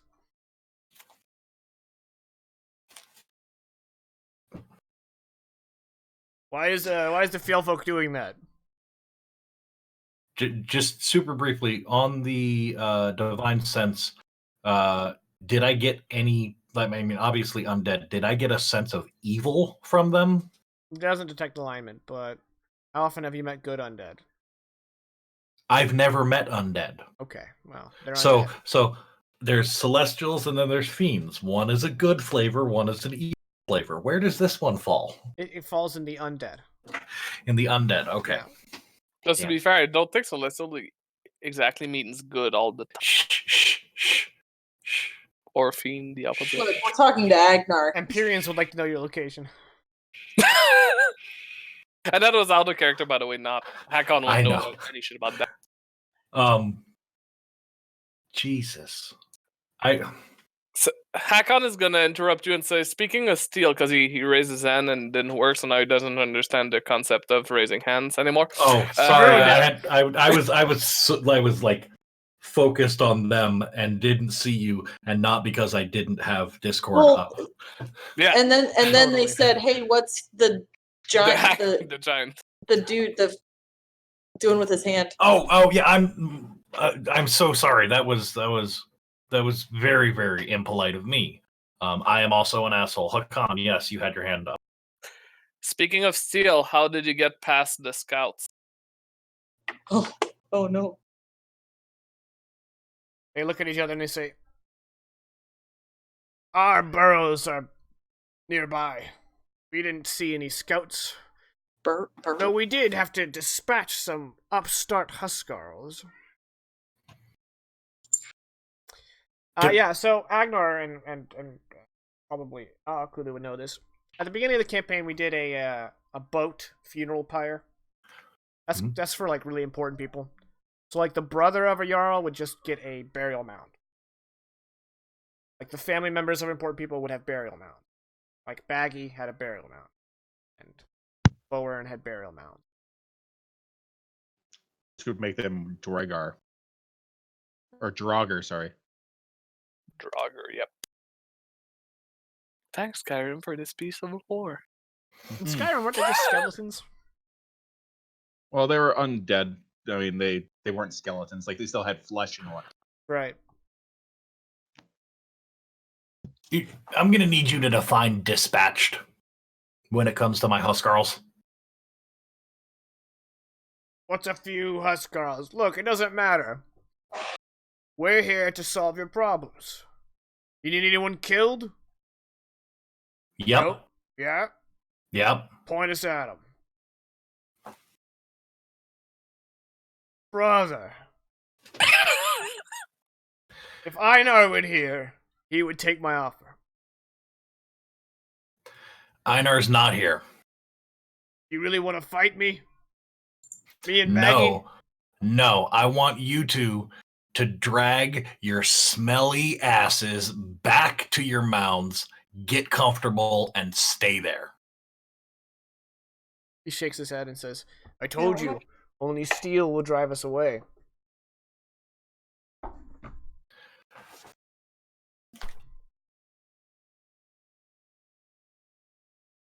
All right. Okay.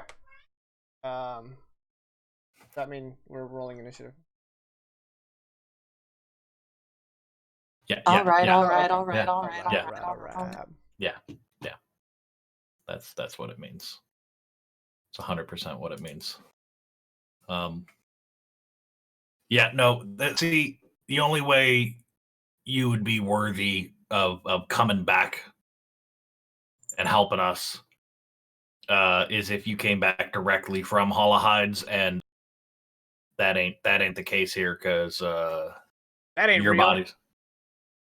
Whoa. Whoa. Knew it. Whoa. Knew it. Knew it? Is that like do it? Yes. Knew do it. it. Is that everybody? Everybody. Kulu. You have the floor. I know.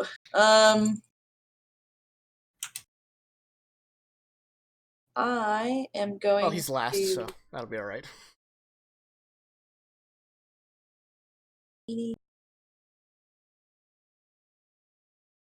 I'm going to chill touch Baggy, but I'm also going to spend a sorcery point to add my charisma modifier to the damage. Oh, all right then.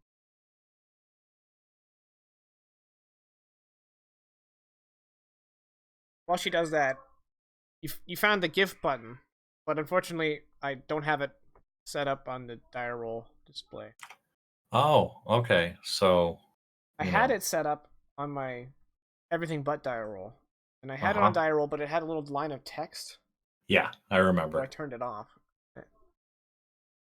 But now we know. Now we know it works. Just gotta put it back on. do that next stream. 22 against AC is going to succeed. However, they're immune to necrotic damage.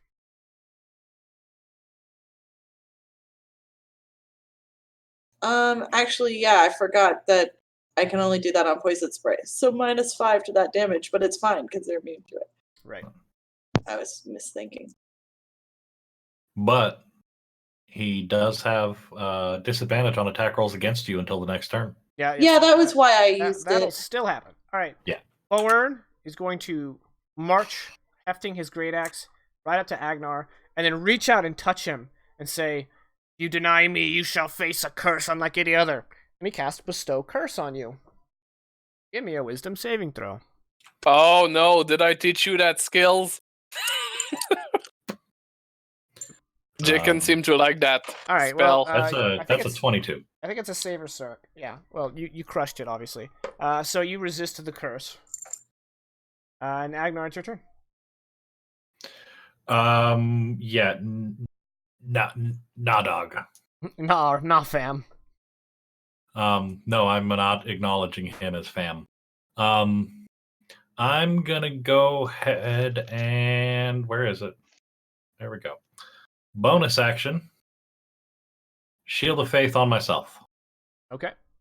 So now instead of a 12 AC, I have a 14 AC. This is horrible. Why do you let me fight without my armor? And then I'm look, whoever you are, I gave you the chance, and you're now you're gonna be re-dead. Double dead. 24 to hit. Yeah, I mean, yeah, it hits. 9 magical slashing. 9 magical slashing. Attack number 2 is a 16 to hit. That's a hit. That's 7 magical slashing. That is my action and my bonus action. I am dunsies. Okay. Baggy's turn. Akulu, you cast that on Baggy, right? Yeah. He's going to cast Hunter's Mark on you. Then he's gonna come on over and try to attack you, and he has disadvantage. Is it just one attack or every attack? It should be Again, any all attacks attack against. rolls. Okay, cool. Yeah. He makes 2 swings with his great axe. So, Swoopty, that's a miss, and Swoopty, that's a 16. Is just barely going to hit. Okay. So you're going to take 9 slashing damage. Oh, let me hold on. Let me double check something real quick. I don't know if she has to be within 5 feet. Is it the fighting style? It is not. Nope, it's not the fighting style. Oh. This is. Oh, your paladin way showing. Yeah, no. No, she has to be with it. Okay. So no. And Bernhardt, you're up. Man, I was hoping that would take longer. I have no idea what the hell I'm going to do. Oof.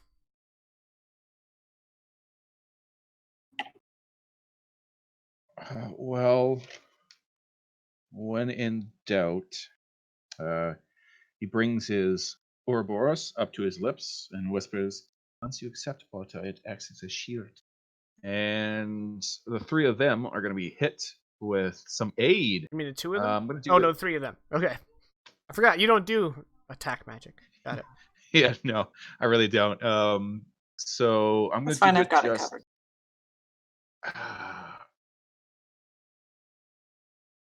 Actually, hold on. Before I mentioned this like weeks ago in game time about wanting to get some platinum rings.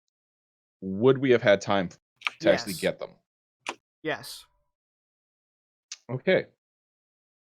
And seeing as let's say that. So, what he's gonna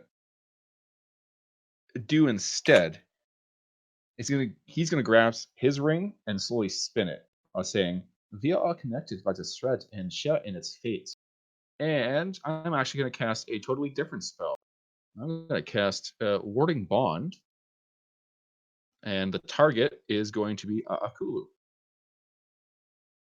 Seeing as the other guys are, tough guys. Is it a first level spell? I think it's a second level spell. I thought so too. No, it's a first level. Or it's in my first level. It's second level for me. Okay. But that is it. So, what's it do? Oh, it's right there. Yeah, so you get +1 to your AC and saving throws. You have resistance to all damage. And anytime you take damage, I take the same amount after it's been resisted. Oh, okay. So basically, Bernhardt is Akulu's damage resistance. And he's got the Yeah. HP to help. Yeah. Okay. Next turn. Somehow. Yeah, somehow. That is it. All right, It is Hakan. why is it second? You just put it in your first level, but it is a second level spell. Just so I don't goof myself, we can pass through ally square during our turn. Can I move through Agnar to get here? Yes. Difficult terrain. Yeah, it doesn't matter. I'm stopping here, so. I just don't want to cause an attack opportunity for him. Word. I'm gonna attack Baggy on my first attack and see how that goes. Try to attract his attention. Okay. Where the fuck is Weishi's Assurance? It's here now. This is... Why is there a +3 there? Oh, because if it's a construct, which I'm assuming it is. I need to remember how I made this bind, but this is going to be the correct one. So, bing. 13 for 8. Is a miss. Okay. Given that I did not hit it, I want to attract his attention, so my second attack will also go to him. 24 for 17. That's a miss. Just kidding. That's a hit. Yeah, you got me sweating there. Yes, he's got more armor than a ancient red dragon. It's fine. But that's it. I All don't have. I could use a bow. Do I have anything I could do with my bow? I don't think so. Well, you took your finger off it, so cool. You're up. Yeah. I'm going to cast Dragon's Breath on myself as a level 4 spell slot, which increases my damage dice. I'm choosing magical bludgeoning. For anyone just tuning in and they're like, that's not a choice. Yes. This setting has unique breath weapons because we're not using the chromatic dragon or metallic dragon.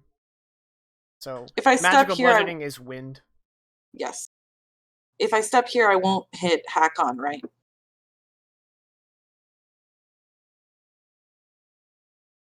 Yeah, sure. You can angle it where you won't hit Hakon.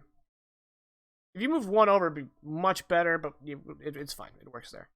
I mean, I can do that too, if you want. Do that. Okay. That way I'm standing close to you, yeah. And then I use my action to use my Dragon Breath. Can't believe I rolled 2 once. Okay, dex save. They have a +4. So he succeeded with a 16. So he takes half damage. 5 bludgeoning. Okay. That's my turn. Okay. Bowen is going to stare into Agnar's eyes with his maddening gaze. Agnar, give me a charisma save. Nope. No? Oh, I'm really good at that. Yeah, so. Here we go. Charisma save. That's a 9. That's a You 9? shouldn't have said you were really good at it. That's okay. Nope. Doesn't matter because I'm just going to go ahead and drop a lucky point. And I'm just gonna hit the button again. That's an 18. All right, you save, and you are now immune to the maddening gaze for 24 hours. Yep. Okay, Agnar, you're up.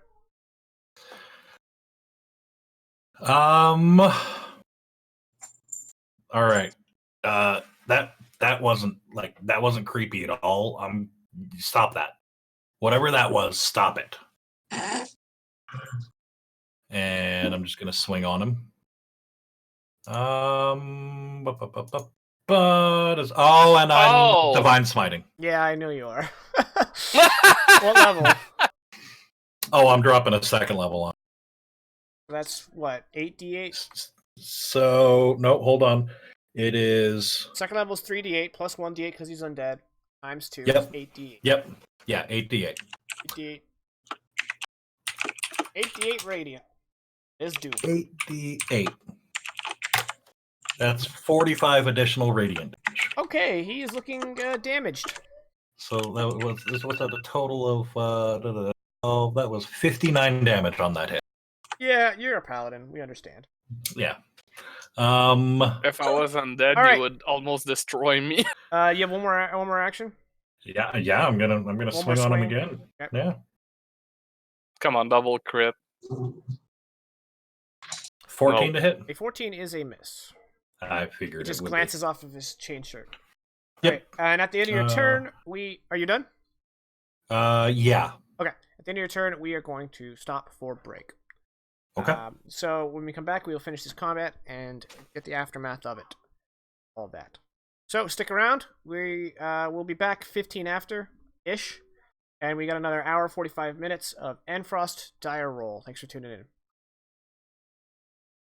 All right, everybody, we're back. Thank you guys for waiting. We kind of took a while there. Sorry about that. So now it's Baggy's turn. And Baggy is going to do something. Oh, I forgot the Hunter's Mark he put on her. That should have been more damage. Oh, well. He's going to reach over to Hakan and cast Bestow Curse. Hakan, give me a wisdom save. Hakan, add 3 to your wisdom save. I will add it mentally. So 15. All right, you saved. I'm happy I saved. I'm sorry, it's 2, not 3. So 14. So low. Take 10. Well, he already got it. Okay. Oh, I wanted to ask you about that. Yeah, it's got to be before they roll. Before they roll. I will add that to my notes. All right, and it is your turn, Bernhardt. Just give me one sec. Just updating that. All right. So first, something a little different is going to happen. In a much faster, almost blur, his holy symbol sparkles as he touches it. As he touches a finger to, seeming to transfer some of that sparkling light to it, and then he draws circles around his 3 companions and himself. But I mean, this happens like that. It's almost like there's a blurring motion. As I'm going to use my class features that I never ever use, and that is, it's called Embodiment of Law. And at 6th level, I can essentially cast enchantment school spells, 1st level or higher, and I can change the casting time from an action to 1 bonus action. So in this case, I am casting at 2nd level Bless, and I am blessing us all as a bonus action. That's 1d4 attack ability save. Cool. I think it's just attack and save. That's fine. You're probably right. And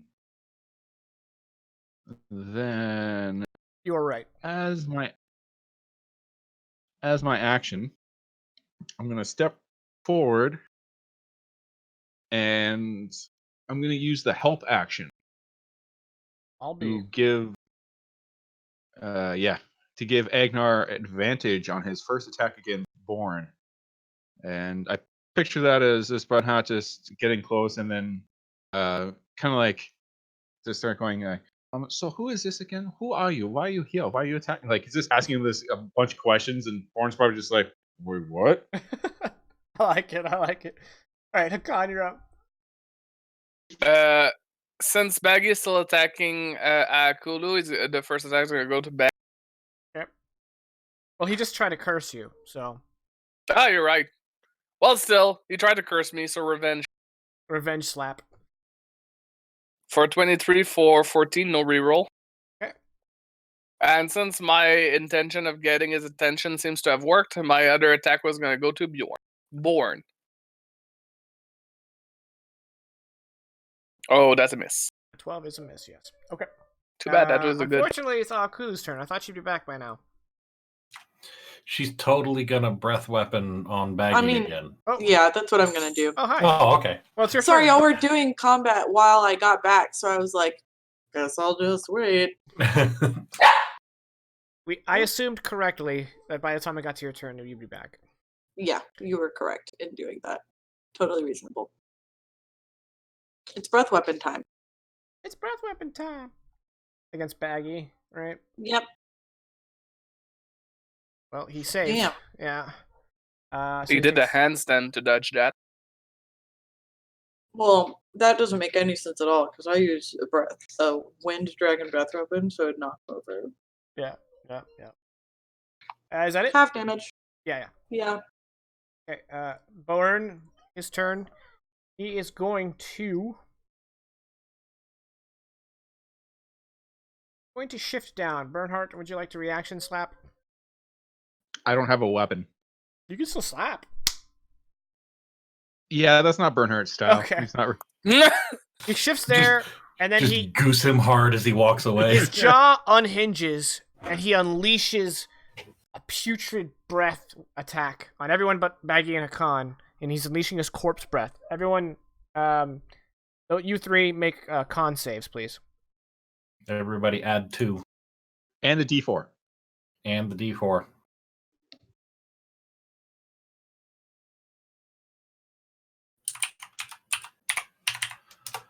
That is a 16 for me. Okay.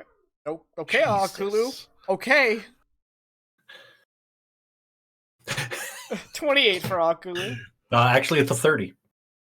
Oh, yeah, you're right. Akulu just rolled a fucking 30. Okay. All right. And I got a 15. All right, yeah, you all saved. Cool. That was it. Agnar, you're up. I don't even have anything witty to. I'm just going to attack him. And this has advantage. You don't have anything to say? Shocker. That's a 12 to hit. Come on, you couldn't say something like, I see your bread hasn't improved since last. Oh, yeah, let me roll my D4. That's a 14 to hit. That's a miss. Glance off of his chainmail. And I assume you have another attack. Yeah. Yeah, I'm gonna swing. I was trying to see if maybe I wanted to push him or something, but just a regular swing is fine. That is a 19 to hit. And for future reference, PR, if someone has advantage or disadvantage, you can still use your take 10 on one of the dice. Like place one of the dice with a take 10, in case you wanted that option. Just for clarification, you did hit, obviously. I am going to throw a first level smite to add an extra 3d8 of radiant. Okay.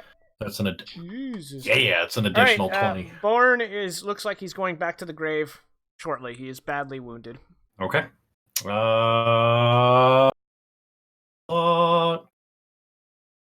Set an action. Bonus action. Okay, done. Okay. Baggy's turn. Baggy is going to affix his maddening gaze on Hakan. Hakan, give me a charisma save. You get to add 2 and a d4. Hakan. Charisma save? Yes. So this plus 2, 7. Doesn't matter if I roll a d4. No. 7 plus 4 max. Yeah. No. You would need a 5. Okay. You are confused per the spell Confusion for 1 Has he round. rolled any concentration on Hunter's Mark? A Hunter's Mark is not a concentration spell. Yes, it is. It is. Yep.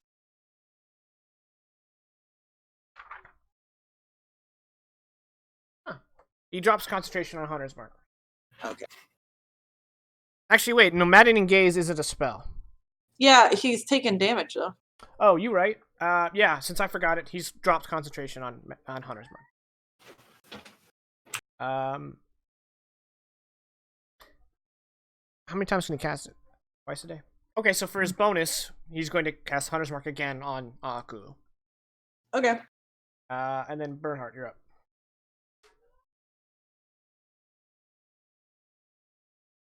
What does a confusion do? Have it right here. Okay, well... Yeah, when we get to you, we'll read it. It's next turn. Okay. I'll brush up on it so I can paraphrase it quick. Perfect. I know what it does, but for our viewers at home... That's one of the things. You can't take reactions. Okay. And you have to roll a d10 at the start of your turn. Oh, I don't like that. And it only lasts the 1 turn. So. That I like.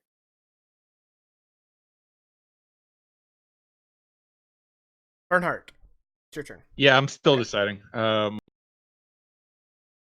damn it. Okay. I will once again use the same ability that I used last time to speed up Bernhardt's, and this is the first time I think he's done this. Where is my command? I think it's just verbal. Yeah, it's just verbal. So he just looks towards Born and says, "Surrender," and I will need a saving throw, Wisdom. Wisdom saving throw. Okay, he's got a +3. Oh my. What's the save against? DC 15. Okay, so he has a +3.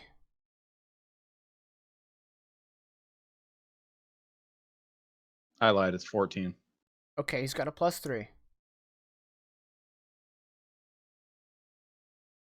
So he needs an 11 to succeed.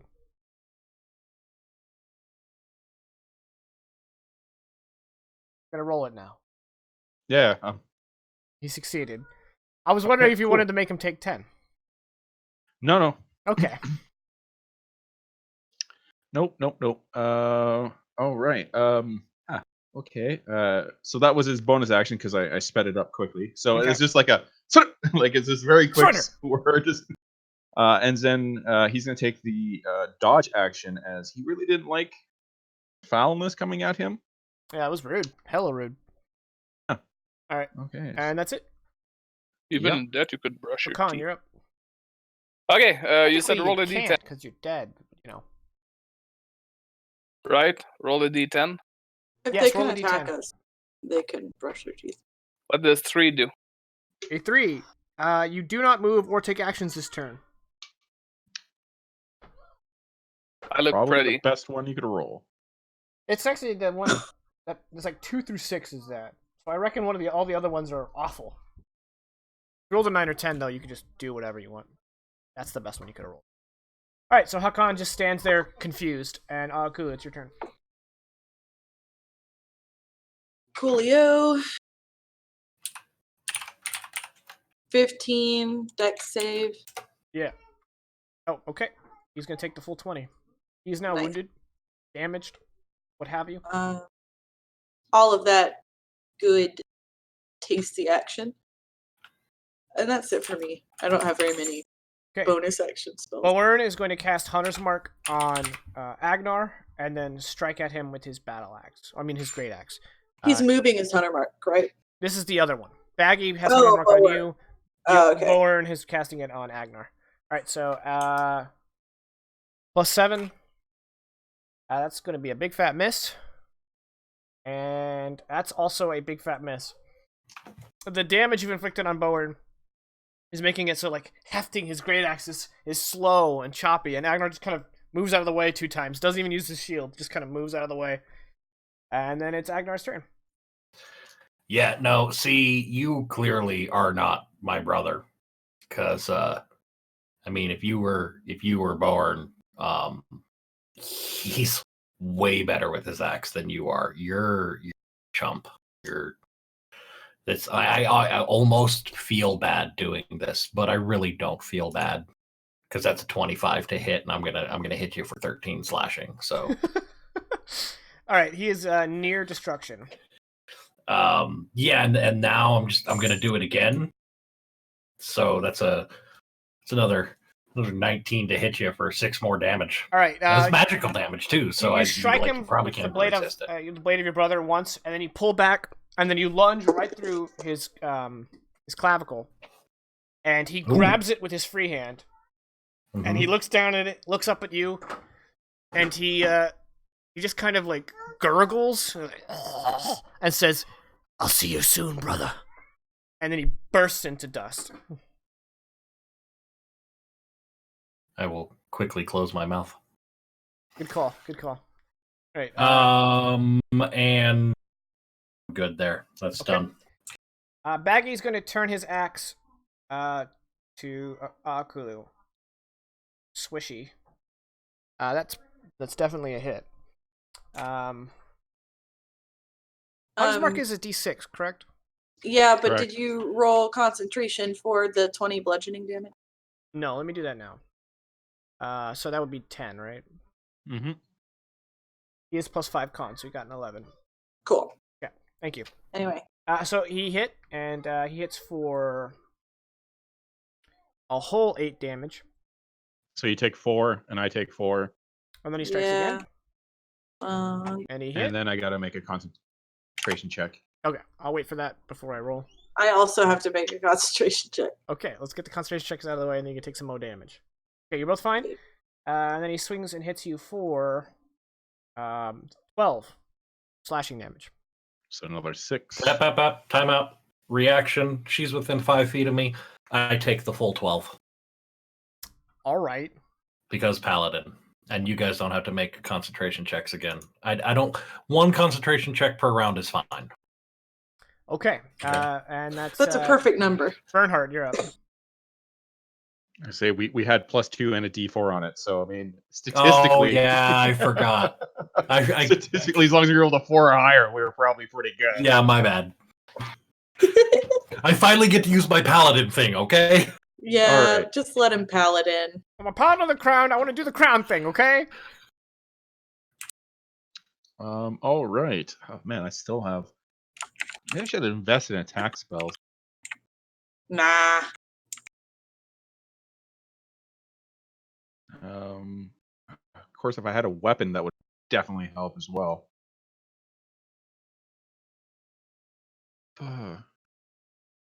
Okay.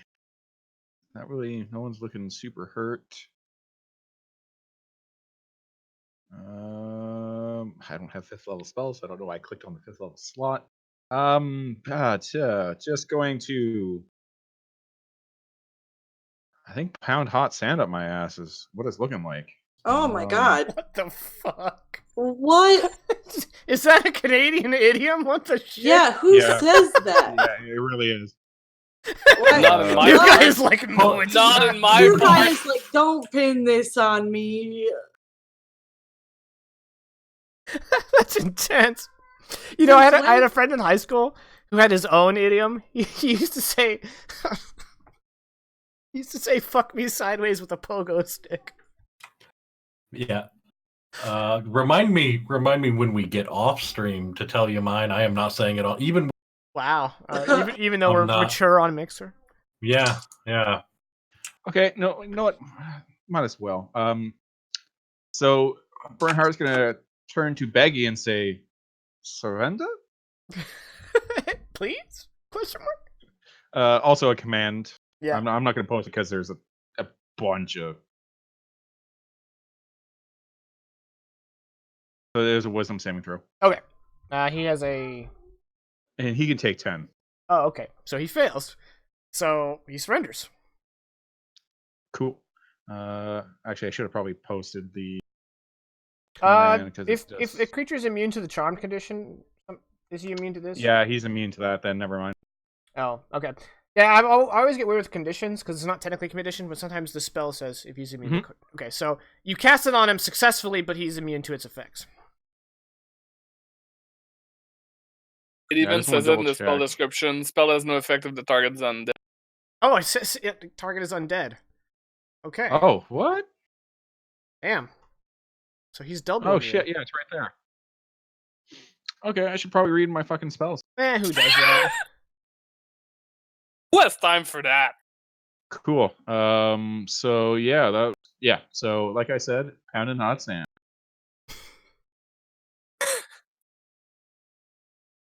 I disavow. So I assume it's my turn. Yeah, I think Bernhardt's busy. Yeah. All right, Hakan. Doing other things. I'm no longer confused. Correct. It was only one round. If it had been longer than one round, you would have gotten a save at the end of the round. Yeah. But I am now angry. Okay. But upon turning around and seeing what Bernhardt is doing, you are now re-confused.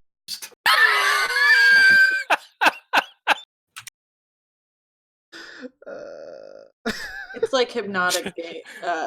Jaken, can I try to avert my gaze? Do Yeah, I need a wisdom saving throw for this? No, you have to declare at the beginning of the round that you're not looking at Bernhardt. I use my reaction. Okay, I'm gonna hit Baggy twice. Yeah. Bold of you to assume you're gonna hit twice. Well, Okay, the first you hit one's a once. 20, and I'm gonna re-roll one. Okay, so it's 11 plus. No, it didn't change. Okay, well, thank you. And then I'm gonna. I think it's the first attack time again. all campaign that you've re-rolled and it's been worse. No, it happened once before as well. Okay, so second time. Yeah. 14 doesn't hit, I believe. 14 does not hit. Okay, well, that's it. That is it. Okay, Akulu. Hold on. Oh, yeah. Roll a d4. You're right. Roll a d4. And I'm gonna also roll concentration. Ooh, con plus 5. He's okay. 15. A 15 is a hit. Okay, well, I'm gonna re-roll that one then. Oh, that one becomes a 6. And he saved. Oh, and he is now badly damaged. That's it. Now it's Akulu's turn for real. Reels now.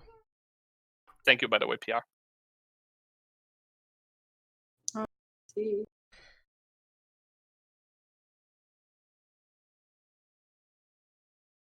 Well,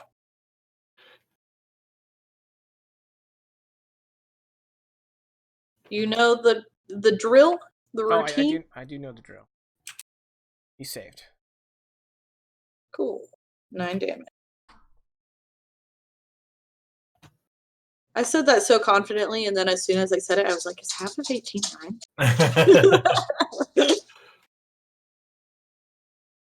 All right, are you done? Yep. Agnar. So all these concentration checks going around reminds me. Oh yeah, he's gonna make it. Oh yeah. Concentration check for Shield of Faith.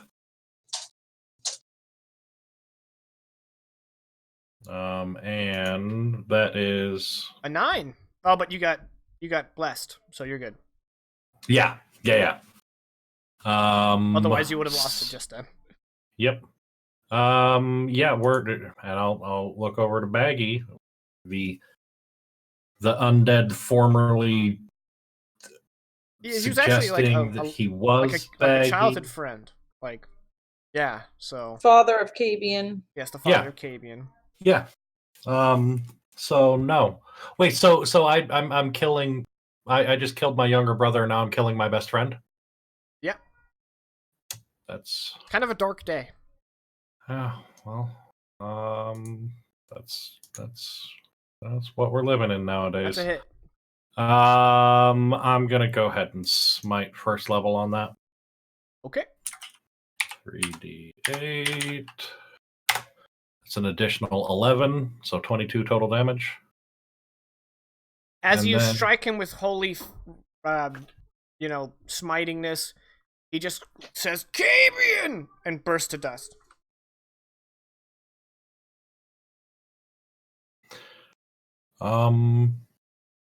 Yeah, Agnar's just kind of gonna slouch over, plant the point of his blade into the ground, and cry a little bit. Agnar is very open with his emotions. Yeah. Awkward shoulder pat. Just twice. Hakon understands the whole situation, but he turns to Agnar and says, "Where do we bury the deads here?" I think we can't really bury them. They exploded into dust, buddy. No, I think he is more concerned about us. Yeah, they said they climbed out of burrows. Maybe we could go look. Gods, no. Yes. Okay. That's a good point. To expedite matters, you guys go visit the burrows, and there were only 2 of them have been disturbed. You know, they've been opened from the inside. You know, classic zombie shit. Yeah. At that point, I will either propose Agnar that he post more skulls here, or I'm gonna post some Fjell. Get out of my head. Finally, we're gonna have a wedding in this campaign. What do you mean, finally? Pretty sure it's the first. Yeah, we don't really do romance very well. You know what I just noticed? Hey. What?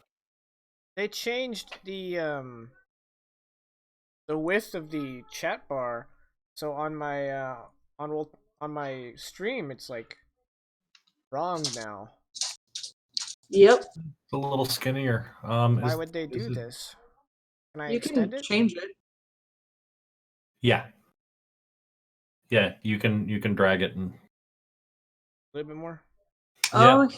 He did. Oh, he did. It won't let me do it anymore. Oh, that was all it gave me. All right. I guess that means we're all a polycule. I don't know what that means, but I'm offended, I assume. No, the entire party has really nice rings that Bernie gave to us, so we're all group married. It's a polycule. Oh, yeah, I never heard that. You know what? It's an educational stream. Yep. There you go. I learned words that I will now struggle to put in a sentence in the future. You know, that's just quitter talk. But back to matters at hand. Yes, so Fjellfolk are bear folk to guards these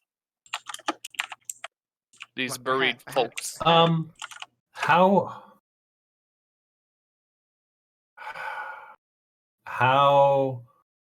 How much trouble would I get in with the priests if we just burned these mounds to the ground? Well, they are the ground. As a paladin of religious standing in the north, that was a big no-no.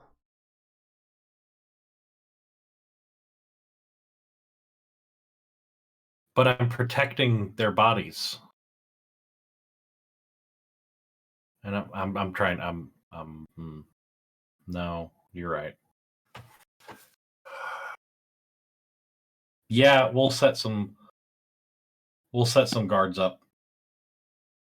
No, they won't let me drag it. Oh, that's the opposite of. If the ceremony spell wasn't so goddamn expensive, I would say give me till tomorrow. But like 25 gold or whatever a pop is gonna get expensive. And there's quite a few borrows, yeah.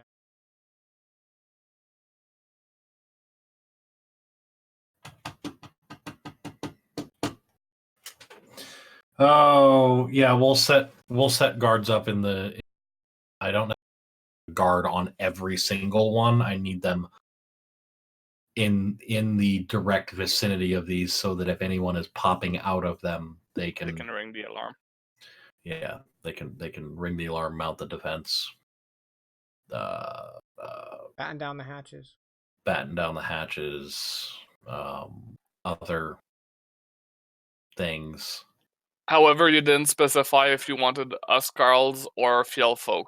So the pros of the the pros of the Huskarls is that they are people of this, so the townspeople won't be angry. But if they see a loved one coming out of their graves, it might be a little bit unsettling. Right. But if you put fell folk here, they're going to be hated by the populace, but at least they won't care whatever comes out of those graves. So let's do 50-50. Fair enough. We'll just get some. You get some of your men that aren't going to be too uppity about humans, and I'll get some of my men that aren't going to be too uppity about fjell folk. We call it a day. Perfect. And either they'll kill each other or they'll become the best friends ever. Sure, yeah, that too. Yeah, we set a rotating guard shift out for the zombie mounds. And for stream, I fixed it. I fixed it in the crop. Now it's. And Jaken, just as a precaution, since Fjellfolk do not really care about their deads, as far as I understand, like they're dead. I'm gonna relay now that anybody that dies gets burned. You cut out at the end. Okay. Burns. So, dispose of the body in any shape or form that it cannot bite us in the ass afterward. Literally, got it. Okay. I mean, there wasn't a lot of ass biting going. There was some. Yeah, next time. There was some issues with halitosis. There were some creepy, longing gazes that were. Okay, this is getting weird. Yeah. Yes. That's your church. Okay.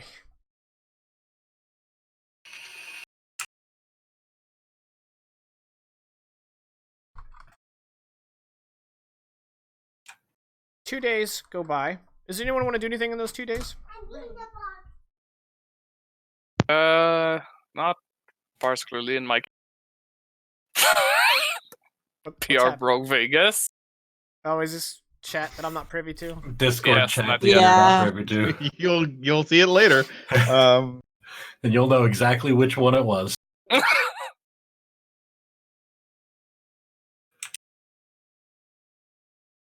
Yeah, in the downtime,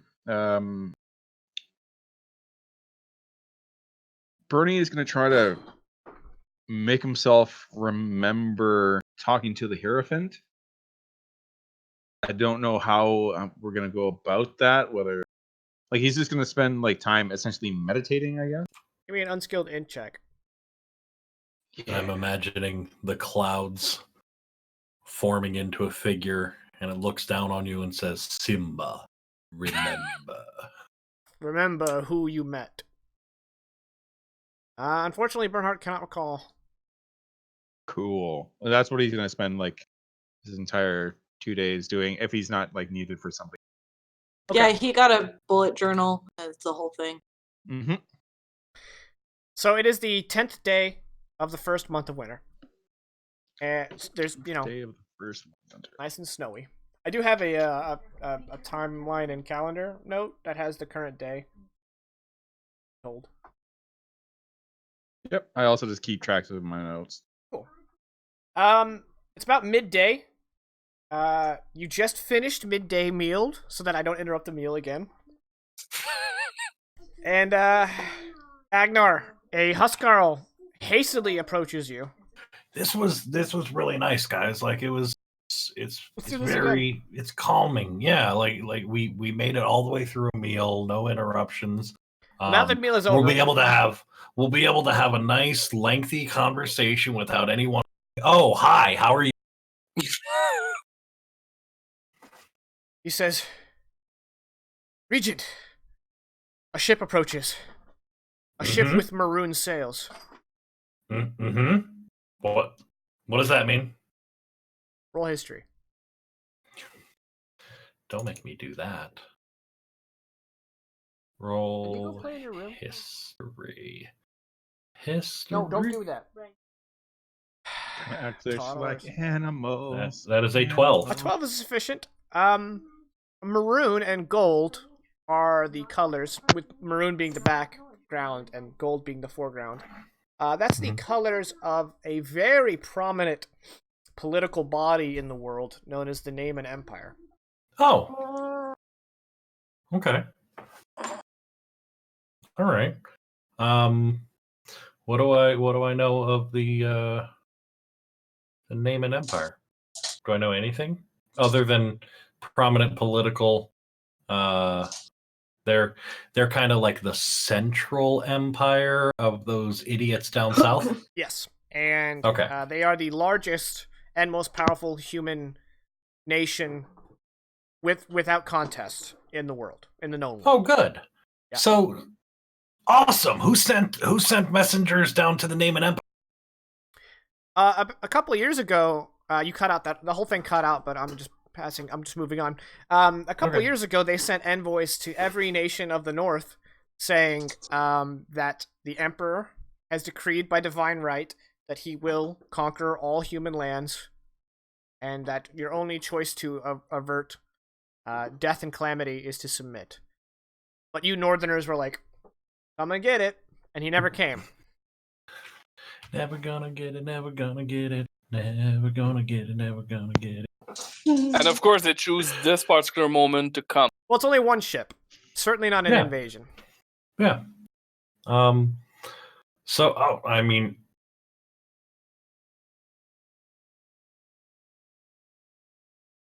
that's unfortunate. Yeah, so nobody likes the Name and Empire because they have told everyone that they're going to conquer you. It's like, hey, we're going to come conquer you. It's just a matter of time. We'll get to you. And so here they come. So any one of your townsfolk who know what the maroon sails represent are probably gathering an angry mob right about now. Yeah, let's go ahead and put a pin on that angry mob. Huskarls, start organizing some patrols through the city to kind of get everyone just chill, man. Just chill. Like, there's one ship coming into our city. Like, they're coming towards this one ship coming to the city. They clearly want to talk. I say we talk. So I'll send Huskarls out to do that and be like, so who wants to go talk to some human supremacists? I wonder if they have lanyards.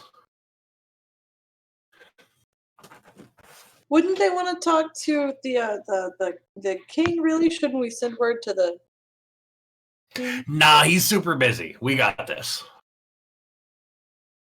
Well, if they are these supremacists, as you say, perhaps those that are not human, and he kind of points between him and Hakan, are not the ones who should be speaking to them.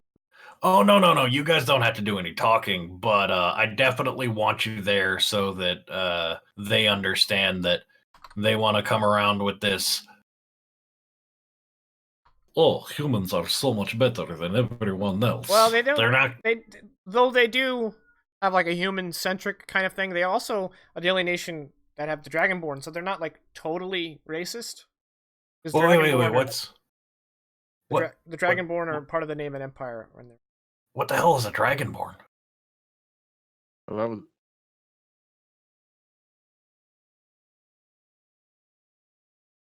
no, like for real. What are we talking about here? Like, I think a Dragonborn is like a lizard that looks like a human. There hasn't been a Dragonborn in centuries. No, but Raylath was non-human and came from the Name and Empire. You didn't meet, but y'all probably wouldn't have ever gotten along. He was really into fashion, you know. Oh, one of those. Yeah. All right. Yeah, well. I mean, if Fenrir kept him around, there had to have been something there. Like you always assume positive intention. So I'm sure there was nothing negative about him. He clearly couldn't have been hiding. No, he wasn't shady. Yeah, no, doesn't sound like a shady individual at all. Akulu rotates a ring. Oh yeah, by the Bernie, they're beautiful. I hadn't got a chance to like point that out there. Thank you, I appreciate that. I post the pictures every. Yeah, so I definitely want you guys there. We need to show, that we are 100%, a unified people. Yeah, you guys enjoy. I'm gonna help round people. They got this. They got this. They got this. It's their job. Are you gonna meet them at the pier, or are you gonna have them escort whoever gets off the boat to you? No, we're meeting them at the pier. No. If they're doing the whole, we're gonna come. We're coming and blah blah blah blah blah blah blah. I am not welcoming them into my city. I am. They It can. Just be a power move to be on a throne. Okay. It's also So their ship pulls up to port, and you and your Huskarls are assembled on the pier, and they lay down a roped gangplank, like this very nice gangplank, and a trio of figures kind of lift up over the rim of the boat and start descending. The one in the middle is a human with bleach blonde hair, clean face, and he's wearing obviously decorative armor. It looks functional enough, but it doesn't look like he would wear it into combat unless he's an idiot, because it's got a lot of golden trim in the shapes of wyverns in different positions, like on the pauldrons and on his chest. And he's got a flowing maroon cape. Behind him is a combat armored Dragonborn. And flanking on either side, there's a combat armored Dragonborn and another Dragonborn with a hood over his face, and you can only see his gray snout sticking through. And they approach, and they come up squarely against you, and the human pulls back his cloak and gives a deep bow, and he says, thank you for welcoming us. I am Aldrich X, emissary of the Naaman Empire, and this is my companion, First Oberst Bardrad Drag.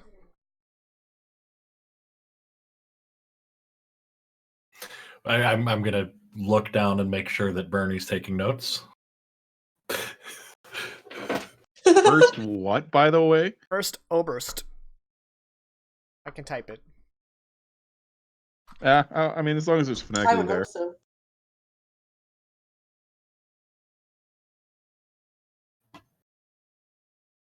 I too can make up ranks.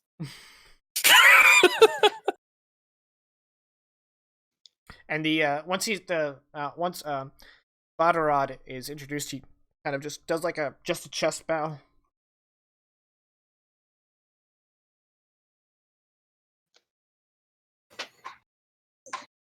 We have come to how you say make strong relation with the beautiful land of Beyond Mars and the Empire. And he snaps his finger behind him. And we have not come empty-handed. A gift for your Jarl. And a lightly armored guy comes up with an ovular object covered in a maroon silk kind of like blanket. Comes down. He says, where is Jarl? I wish to give him personally." Hi guys. Agnar Runersson. I am the current regent of Suderhoffen. We're in between Jarls at the moment. There was a situation, but I'm standing in as Jarl at the time. Very well. Allow me to present this. We have it on good authority that your former Jarl sought this very object and has the means within your beautiful city to complete what is presented. Sure. And the guy comes up and he pulls back the cloth to reveal this brass-plated ovular shield that has a whole bunch of empty sockets. we were told that you have the gems to complete this. This is a shield of Spellguard used by our finest knights. Who told you? A merchant came. We spoke to a merchant who came from here. Said that the one tailor was looking for a diagram to build this for the Jarl. Were we misled? No, the tailor's passed on, but he bequeathed all his worldly possessions to me. Well, here, no diagram needed. Here, shield. Insert the gems. Voila. As they say in the West. Thanks, buddy, and I'll just go up and give him a big hug. Oh, such contact. Yes. Oh, he kind of pats you twice. It's good to see we're similar. I wanted to roll insight to tell if this was shady. Okay. With a 22. He seems genuine. Obviously, he has a motive for being here, but he seems like he's genuinely like the shield would genuinely work. Oh, the shield. Yeah, you don't sense like they're trying to pull a fast one over on you. There's no hints of duplicity. He seems genuine, and honest at this time. Okay. That's your vibe off of him. All right. Then we will accept this shield as a gift to our Jarl whenever they are chosen for the duty. Perfect. If I may impose, we have had a long journey from the Empire with only sea rations, and we would appreciate perhaps finer meats. Food. Food is something that we do, and we do. Yeah. I would say you, me, my folks here, your two folks there. Why don't we go ahead and head over? Yeah, you didn't introduce everybody. Well, my bad. He is not of import. Oh, so they could.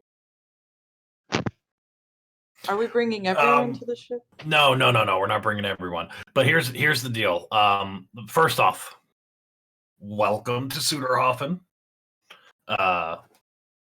This is a very, very close advisor of mine, Akulu. This here is my best friend and mentor, Bernhardt. Yeah, I'm almost slipping into a Russian. Go on. It is a pleasure to meet. Is it Albrecht or Aldrecht? Aldrich X. Okay, it's Aldrich X. I just had B. Well, Aldrecht, it is a pleasure to meet you. And first Oberst, and not of importance. And this is Hakan. Yeah. Hakan, you know this guy? You didn't tell me he was coming? Hakan, like, he had a very solid composure up until then, but then, like, he flinches when the guy says his name. And he leans to Agnar, and what people expect to be whispers are clearly, like, full-on words, like, whispers do not exist in the Fjellfolk tongues. Like, I'm starting to get nervous about the fact that a lot of people know me and I don't know them. Well, no, and I get that, buddy. So as it's called fame, Mr. X, as you know, this is Hakan. He is the Grand Mocked, the leader of the Grand Mocked. He's the leader of the Grand Mocked of the Fjellfolk. Basically, he runs the Fjellfolk like a boss. And much has transpired.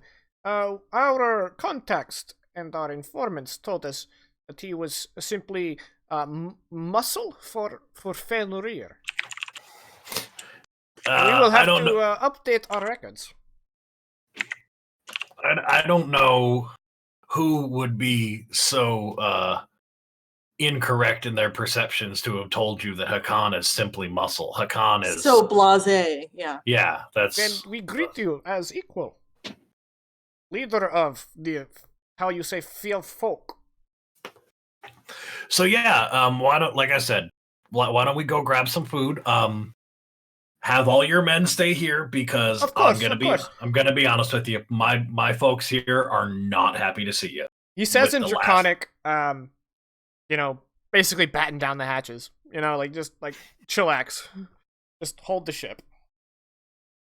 I don't know who speaks Draconic. I think someone does, right? Bernie and I both do. Yeah. Echo and Bernie. And if I'm gonna be inviting you folks into my home, it's kind of you cut out. It's kind of tradition. Kind of tradition that I get the name of everyone coming into my home. He turns to the hooded man, and the hooded man takes his hood and says, "I am Raylath Karag of the Obsidian Legion." Is that hell no! Is that like a common name? Like, because there was like two. Like that's neat. And by the way, if you pay attention, Agnar, I want to make like a puff of wind to try and push his hood back. Like, no, he just you're took not it down. telling the truth. He just took it down. He did. Oh, and God. it is a spitting image. And by the way, since we just fought undeads that were people that said they were people before, for anybody who pays attention to Akon, his grip on his maul becomes tighter. Like he's almost expecting to fight now. He's like, holy shit, what's happening? The emissary says, "So, Raylath has spent some time with you, we are told. We do not wish to deceive you.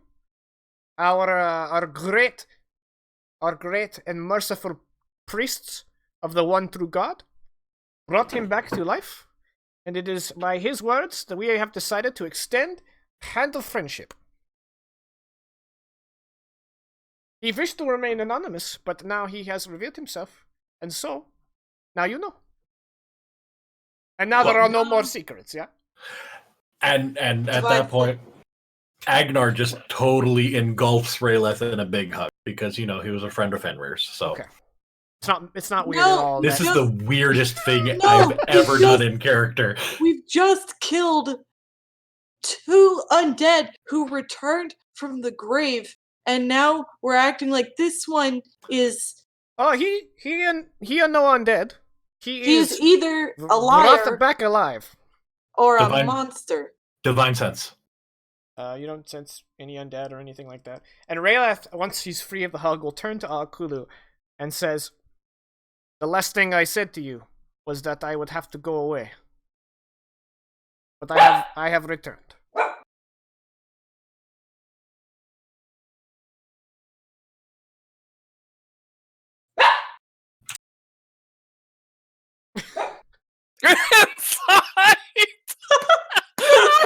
By his mannerisms and his forget that y'all can't see my face. His words, mannerisms, and body language all track. I don't trust this, and you might seem like you're telling the truth, but this could be some sort of weird magic thing, and I don't like it.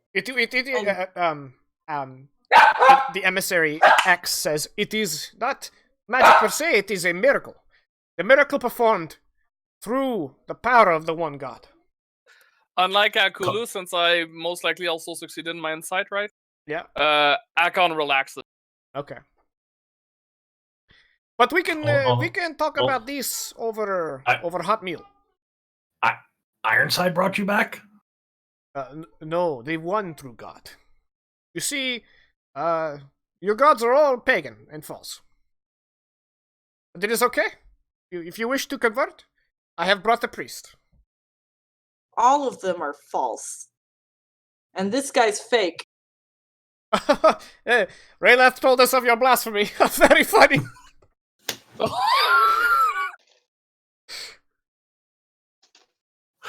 This isn't Raylath. This is a fake man, a straw. If Raylath's presence will be a problem, he can stay with Ship.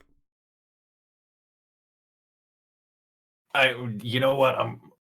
Akulu, are you good with it? Am I good with an undead dude walking into the middle of our city? He's not undead. Died. We handled his body. And he was brought back to. It's not. And now he's walking around like the dudes from earlier. Right. It was a miracle. Like miracles happen. That's the thing. Not quite like the ones from earlier. He looks in much better condition. Well, he didn't die so long ago. It is no small feat to bring back one as dead as Raylath back to this world. It was by the power of the Hierophant himself that he was raised.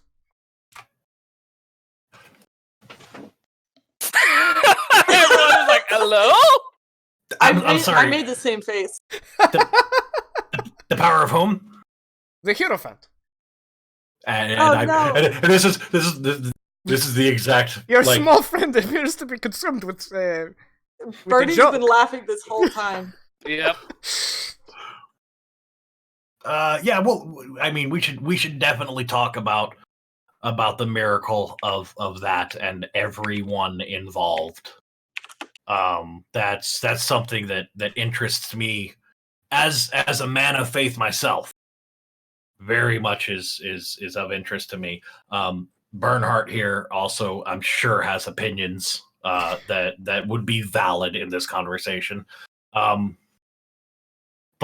I mean, Akulu, if you're not, I'm telling you, he's not undead.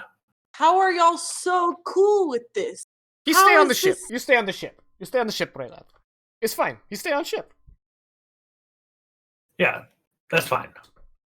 We'll work it out. We'll get it figured out. He turns, pulls his hood back up, and shoots one last look at Akulu, almost painfully, before heading back up the gangplank. Don't fake at me, you bastard, you liar, you bastard motherfucker. How dare you imitate my dead friend? He doesn't turn, he just keeps going up the gangplank. How are you all so chill with this? You wouldn't be this if it was any of your people. Damn! And Akulu walks off. Hakon, as Akulu's walking off, Hakon still answers her because, it's Hakon. And he says, yeah. I have traveled several realms. I have been teleported. I have seen stuff at this point. Magic. Hakon has seen some shit. We've all seen shit. That reminds me of a scene from Farscape, where someone is questioning the fact that they've been shrunk. And one of the other characters just says, well, we're shrunk, and we're not dead, so deal with it. That was a fair response. Yeah. Yep. Oh, yeah, I mean, so yeah, Huskarls in tow. We'll take... you can take it to the castle or to the Iron Hall? General X? No, Emissary X. Emissary X. First Oberst Drag. And first big Dragonborn dude. Yep. Let's not necessarily take them public. Let's take them back to the castle. Okay.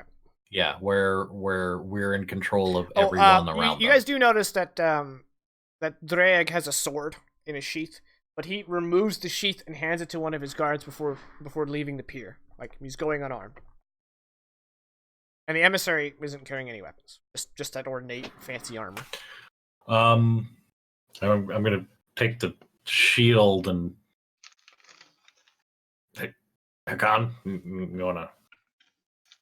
Akon will pick it up, and while I have the floor, I'm gonna say that Akon actually believes that this is a power move, because the guy removes his weapon going into potentially hostile territory, so to Akon that's like, okay, you have my attention. Unless it's fucking magic. You're not supposed to. You have my undivided attention. Okay. Oh, poor Akulu. Oh yeah, Akulu's upside down. So Akulu's just gone, right? Yeah, I live at the castle, kind of, I think. So that's where I'm going, but I'm going in ahead of and not with. You have to be happy. Okay, I'll move the book. The struggle of existence. Daddy, I have to be happy. Same. That's my mood right now. Yeah.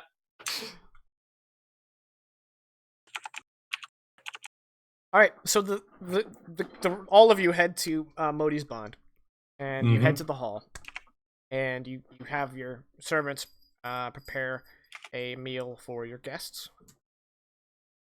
So they sit down and wait.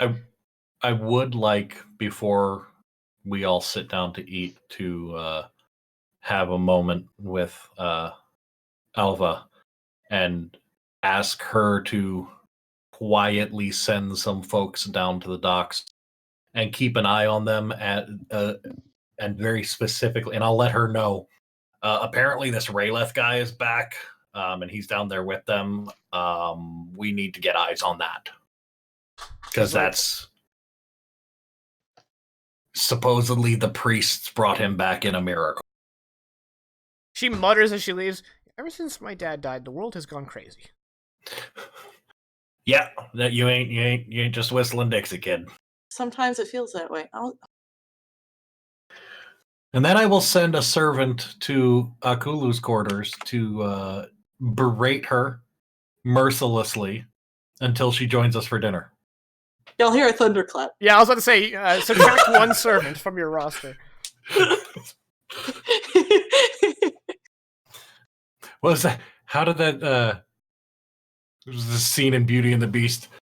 Will you please join me for dinner? See, that wasn't that hard, was it?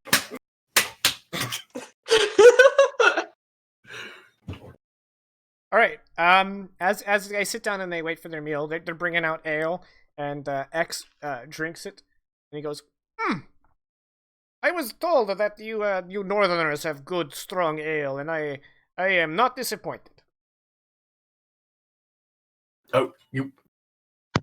We were. I had him bring out the light stuff because I didn't want to offend sensibilities or bring out the good stuff. Yes. Well, in the Empire, wine is the beverage of choice. We've got mead. I'm not there. What?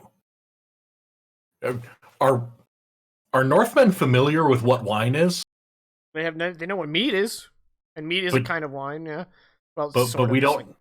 We don't know what wine is. The only wine Northmen ever get is that they steal from the south. They don't have vineyards up here. Yeah. Okay, but we have stolen some wine and had and yeah, at that point, there hasn't been a southern raid in a long time. So if that's you had that's wine, like shitty mead. No, if you had wine, even if it sucked, it's still coveted. You know, because again, there hasn't been a southern raid in generations. So, okay, but I would know that our version of wine is mead. Yeah. Oh yeah, bring out some mead for the emissary and his rippling pectoral bodyguard guy. Okay, settle down. Man, he's just impressively built. So, Rayleth has told us much, but I wish to hear from you as much as you are willing to tell. We have been told that there is a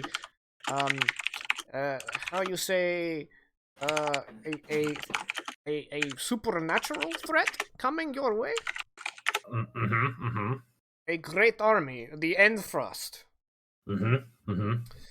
Well, not to jump the pike, but we are prepared to offer our help.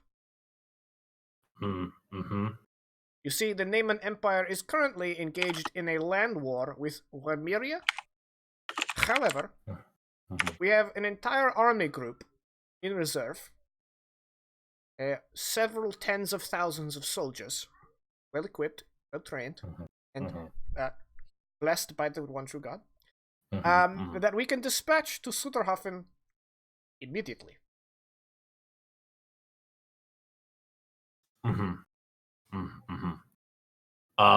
Well, thank you. That is a most gracious offer. Obviously, that's not necessarily a call that I can make. I'm going to have to discuss it with the council. discuss it. Well, before you discuss it with anyone, this offer is not purely out of charity. Yes, you see, we know that your North country is more sectarian than perhaps the East or the West or the South, or of course the Great Empire, the Eternal Empire. And we believe that the Suderhofen is a state unto itself. Is that fair to say? I struggle with Russian. I keep going to a totally different accent. You're just gonna have to forgive me. Not necessarily a state. So we have a king, but he is more figurehead. Yeah. I wouldn't recommend saying that to his face. Well, I'm speaking to your face. He's got you there. Shut up, Hakan. That's not a con. Hakan would not say that. He might. And again, I appreciate that. You said it wasn't purely charity. Yes, what I'm getting to is you are without Jarl. You are between Jarl, as you say. Mm-hmm. And you have the might of the Fjellfolk. Is that what I am? You have great army, but so far this Endfrost no army stop. But with an entire army group from the Naaman Empire, perhaps we turn the tide. We slay these abominations. But goddamn snow goblins. Exactly, the goddamn snow goblins. Damned by the one true God. For the name of it. But we cannot commit forces to defend a foreign land. So, it's simple. Suderhofen annexed. And Suderhofen saved.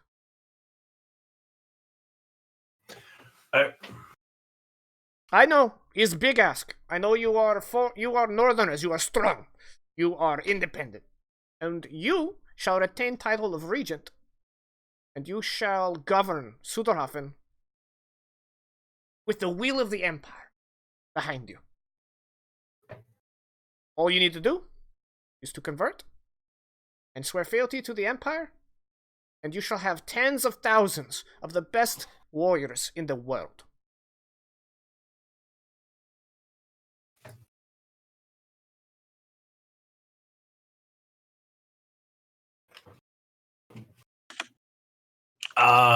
That's you. I mean, you said it. It's a big ask. You do not need to answer now, but I wanted to make sure you knew full extent of offer. Out of character, Vegas wants to send an answer back to the Naaman Empire in the form of you cut out a head. This guy's head. Yeah. Right. Yeah. Vegas wants to do that. I mean, that's very Texan of you. Yeah, it's very A, Texan, and B, very northern. Like, right. Yeah. Right. But that's not necessarily Agnar's style. Yeah. I mean, so by all means, and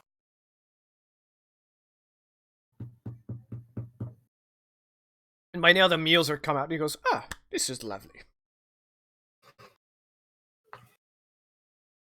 Yeah, let's eat, and then we'll discuss. Well, you guys already ate, so this is just for the two of them. Oh, yeah, because our meals couldn't get. Oh, yeah, we had lunch. Yeah, that's right. Lunch. It was a really nice lunch. It was lovely. And now the teenager ran off to her room. Has Akulu answered the summons and come to the hall, or nah? No. Okay. No. No. These dudes made a fake version of Raylath and brought it here. Like, it's fine. It's chill now. Screw those guys. Okay. Just making sure we're all on the same page. Or in this case, totally different pages. So first she thunderclap a servant, and now she thunderclaps the sky, the mighty voice in the sky. I think the thunderclap was a thunder step. Yeah. Yeah, I was like, I'm out of here. I'm outie. Where are you going? Out. In that? God damn it. She's got a backpack with 3 toys in it, and she says, I'm gonna run away. I've made it on less.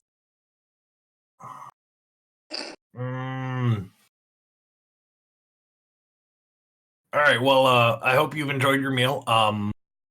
I'll have you escorted back out to your ship. Like I said, there needs to be discussion here. Of course. We need to figure out if having tens of thousands of foreign soldiers in here Not foreign. is right, because annexation, because that's on the table. That's what's on the table. Exactly. We will return to our ship, and we shall wait until we receive your answer. Wonderful. And might I say, this is a lovely, lovely home. I have seen few castles that surpass its grandeur. You are a blessed man. Yeah, blessed by my gods. Or perhaps the god you have yet. Yeah. I don't have a few moments to talk about. No, you know what? I do have a few minutes to talk about, but not about that. We will leave you to your discussions and take no more of your time. Just before you go there, there's something I'm very curious. You mentioned this funny name to me, this Hierophant. The Hierophant, yes. Is he with you? No. He is always with us in our hearts. Get it right. He is in the capital. And he is the one that returned Alice to their life? Like, he's the one that made it possible? He considers. He says, "No, it was the one true God, but it was through the Hierophant." Okay, so through him. All right. The Hierophant has been the leader of our religion for 40 years. Ah. Ever since I met him, then. Oh, that's interesting. You met our illustrious Hierophant. Yeah, we had a long talk about the order thing. Ah, yes. He brought order to the center. He elevated the Emperor. He brought the Dragonborn onto our side. It was his words, his leadership, and his divine blessing that has allowed us to unify all the center into the Naaman Empire. And it is his decree that the Emperor has agreed to expand our borders. Yeah. Do you have a way in which to get a hold of him, to send him a message over this long distance? I am but a humble emissary. I do not have direct line to Hierophant. I meant to the Hierophant. Yes, I do not have a direct line to the Hierophant. But are you able to send him a message in some maybe to someone else that can then get it to him? We have brought a priest, who is chosen by the Hierophant for this task. If you wish to speak to him, I can arrange. Yes. Well, I mean, I just want to pass along a message to my old friends, the Hierophants, and maybe it's been a while since. All right. It's been a while since we have spoke. 40 years, oddly enough. So I just want to let him know something. So I thought he might be interested in knowing. But if this is this priest that I must speak to, then very well, I shall speak to him as well. I shall, as long as it is permissible through your regent, we can make that happen. I mean, it's Well, hold on. Are you saying that's the only way I can speak to him is if he agrees to this annexing? No. If we do not wish to go around your regent's head. Oh, so this is not. Yeah, I mean, I don't know. It's and then he'll jokingly punch Bernie in the shoulder. Of course it's fine, you knucklehead.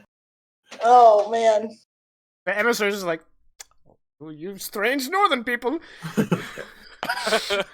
Also, just because you are from the Neman Empire, you say. I was wondering, you wouldn't happen to know if this place called the Underdark, or perhaps how to get to it?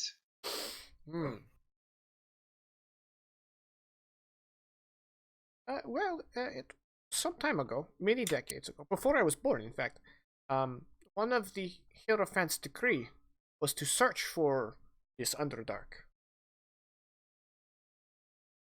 Wow. He was looking for allies, friends of order, but we found the opposite, and thus we have sealed all passageways into the Underdark. Name and Empire. But, hold on, you found the opposite, as in you found some, but they were into this order? As the stories go, they call themselves Drow. Oh, no, I'm okay. So they are quite assholes, and they say, no, I'm looking more so for the we call ourselves hold on, let me get to that Abaisho, but some others know us as deep gnomes, or yes, we did not encounter any deep gnomes. Okay. Instead, we encountered Drow.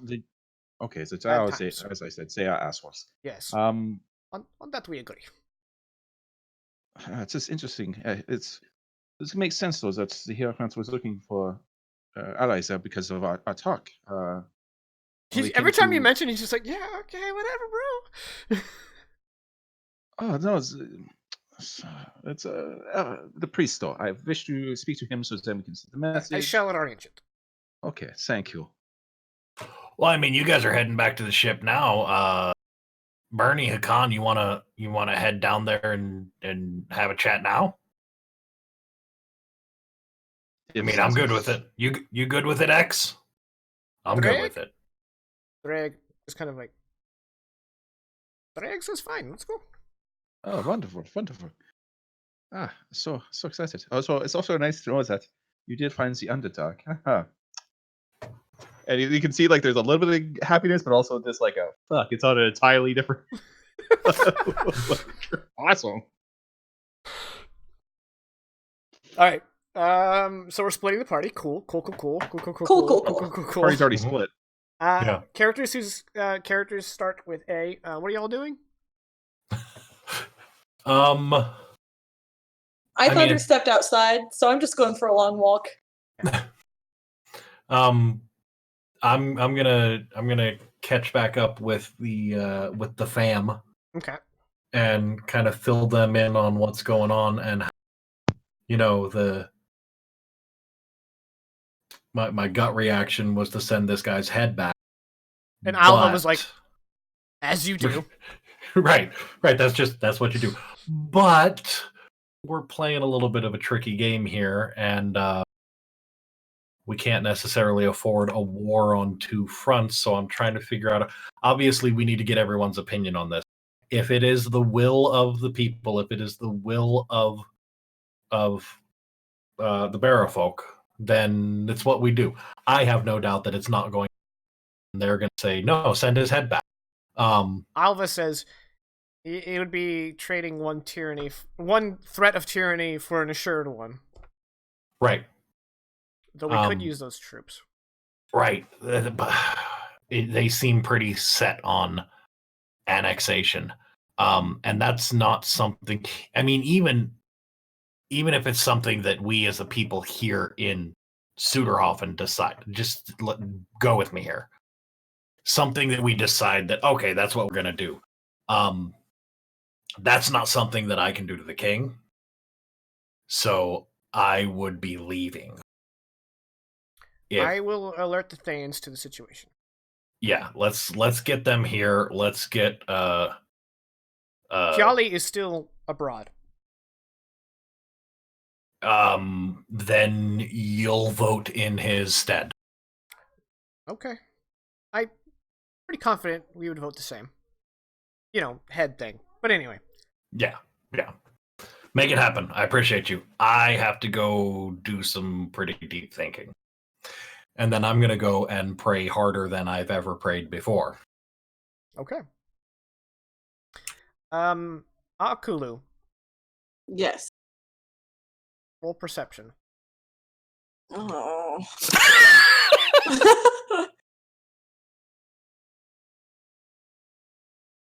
I'm gonna have to assign Fjellfolk to you, Akulu. Oh, and also you have advantage.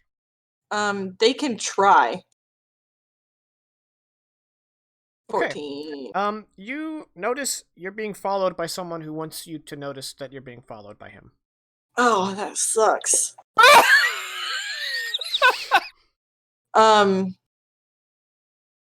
Thunderstep when? I'm tempted, but I've only got so many of those. You know.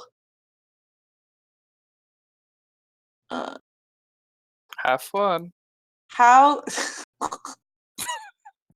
Shut up. BRB, grabbing popcorn.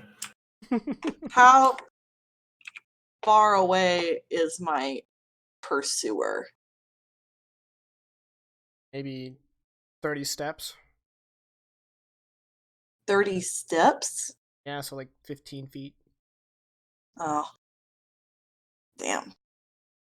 I wouldn't be able to hurt him if I thunderstep. I mean, you can slow down and let him catch up to you. Yeah, I'm gonna wait a little bit and then do it. All right, he gets close, but not close enough, and raises his hands and says, "Don't magic me. Listen, I know this is hard for you, but do you know what this is like? Do you know what's going on right now? Please, Kulu, you're my only friend here. Let's talk." You are not my friend. Oh, you hurt me, but you're a meat puppet with my friend's face on it. Do you still wear the ring? I don't know. Do I? I don't know this. I'm asking. It was I don't know why. A joke. I've got. I was inside the ring for an uncomfortable amount of time. You know, all up in your personal space. Yeah. But I felt the pull of the Hierophant, and so I left. And found myself in a fresh body. Of me, but spry.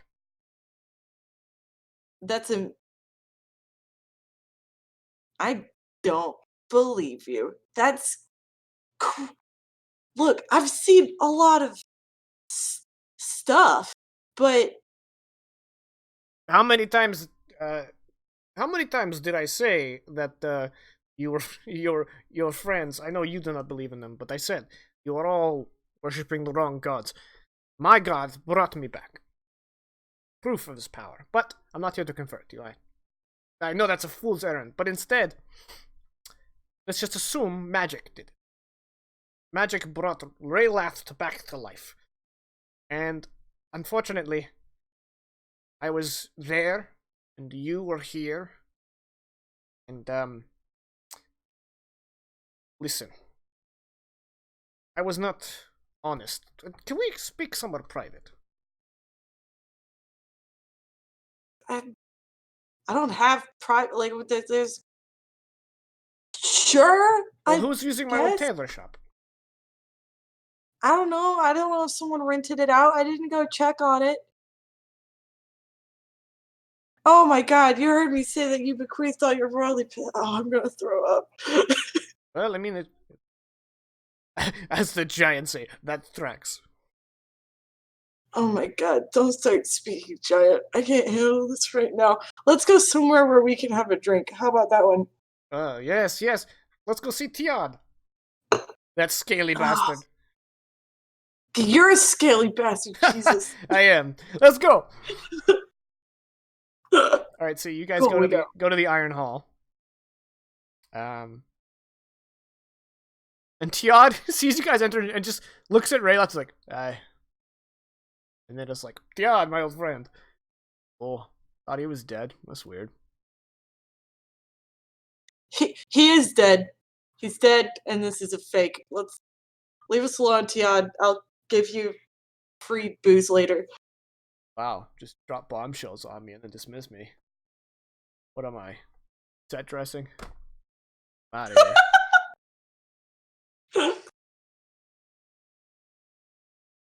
All right, so you guys find a table in a corner, and he says, "I was sent here by the Obsidian Order to gather information, and for a time, I did not think I would report back. Thought maybe I make home here, but then I encountered those scouts near that ruin, and I realized I am still Naaman.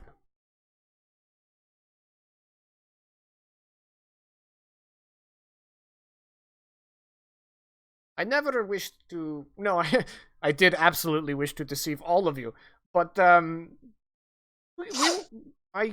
you and I, we were friends, and we had a lot of fun time marionetting poor Fenrir.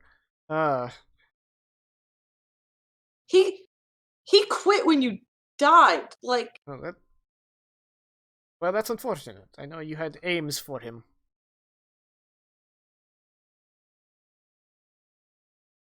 You remember that silly Ingvar? We went through some crazy crap. Yeah, he believed in fake gods like you did. Oh, like the true god. But anyway, listen. You don't believe in the gods of the north. You don't believe in, the real god. But that's, again, you are the smartest woman here. And I need you to understand. By now, the emissary has already pitched annexation to Agnar. And these northerners, they're stubborn, but I died. I died in fighting Endfrost. I mean, technically, it was a dragon, but the events that led me to watch this beast breathe death in my face and then living in a ring, which was very uncomfortable. It was all Endfrost and Fenrir a little bit here and there, but it was mostly Endfrost. I know that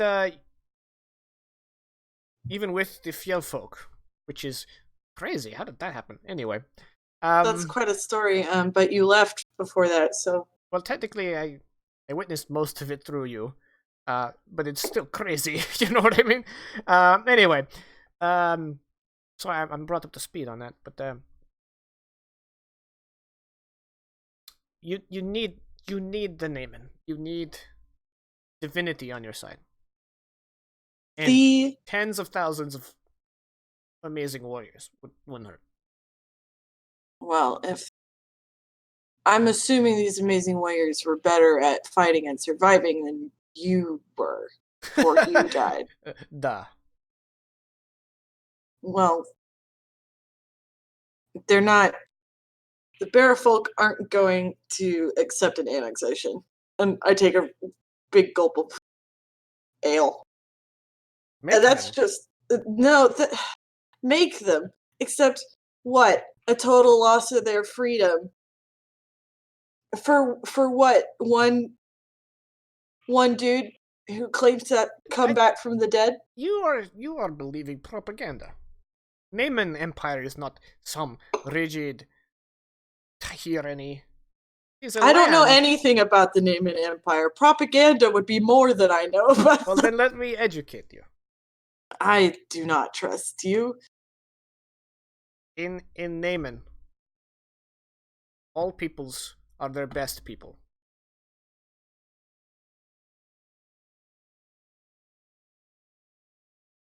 In the north, there is so much hunger to the point where you have to kill your neighbors just to eat. I was with you on that raid. That raid where we went and just stole food.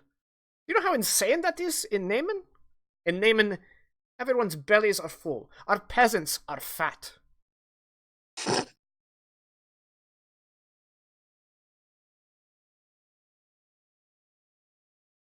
I mean,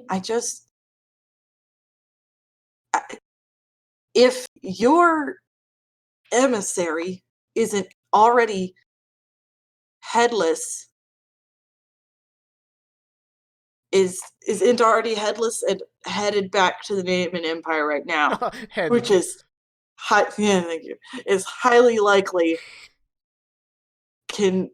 considering that he's pitching a loss of freedom to Agnar, and because Agnar's the only regent, Ilva, and the rest of the fucking Barafolk, then maybe it's worth talking about. But I guarantee he's already lost his skull. I feel like we would have heard about it by now. It would have been the talk of the town. Oh, yeah.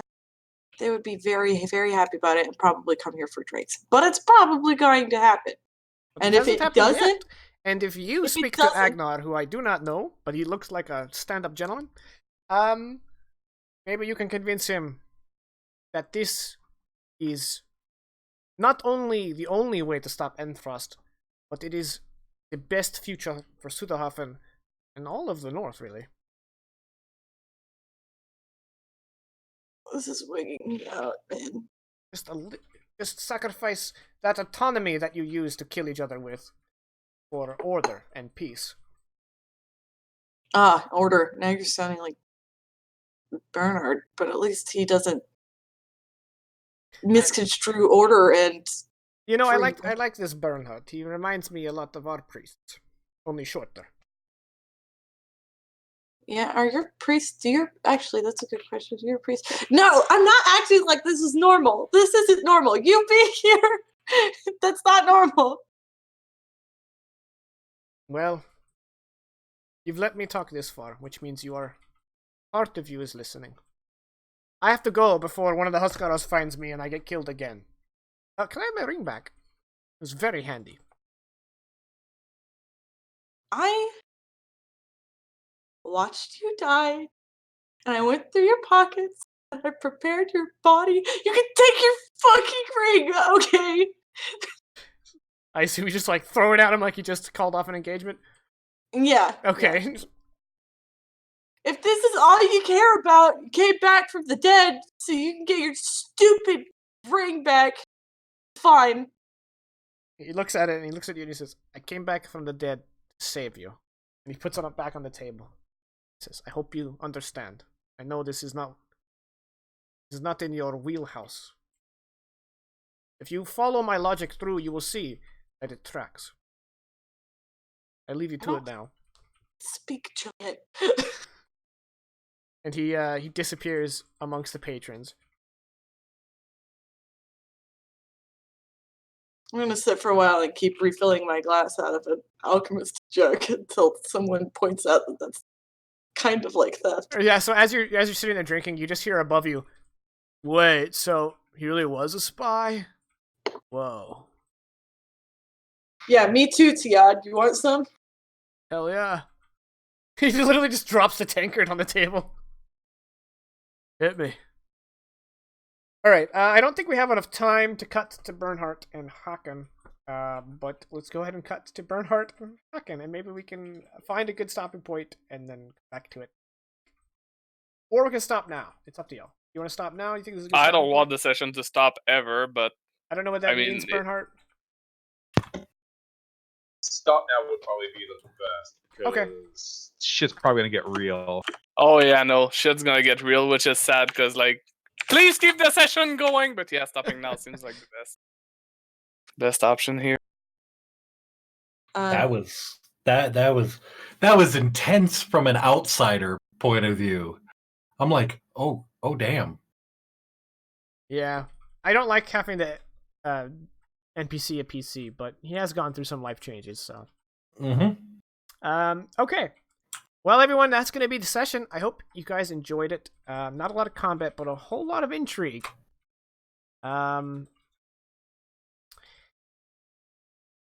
We will be back next week. If you like Warhammer and Total War Warhammer, I do that on Saturdays, and I do it with my brother. We're playing the vampires, so it's dope. Otherwise, we'll be back with Endfrost hopefully next week. Sans any disaster or calamity, and we have more of this. And I hope you all have a great week, and I bid you all fond good night.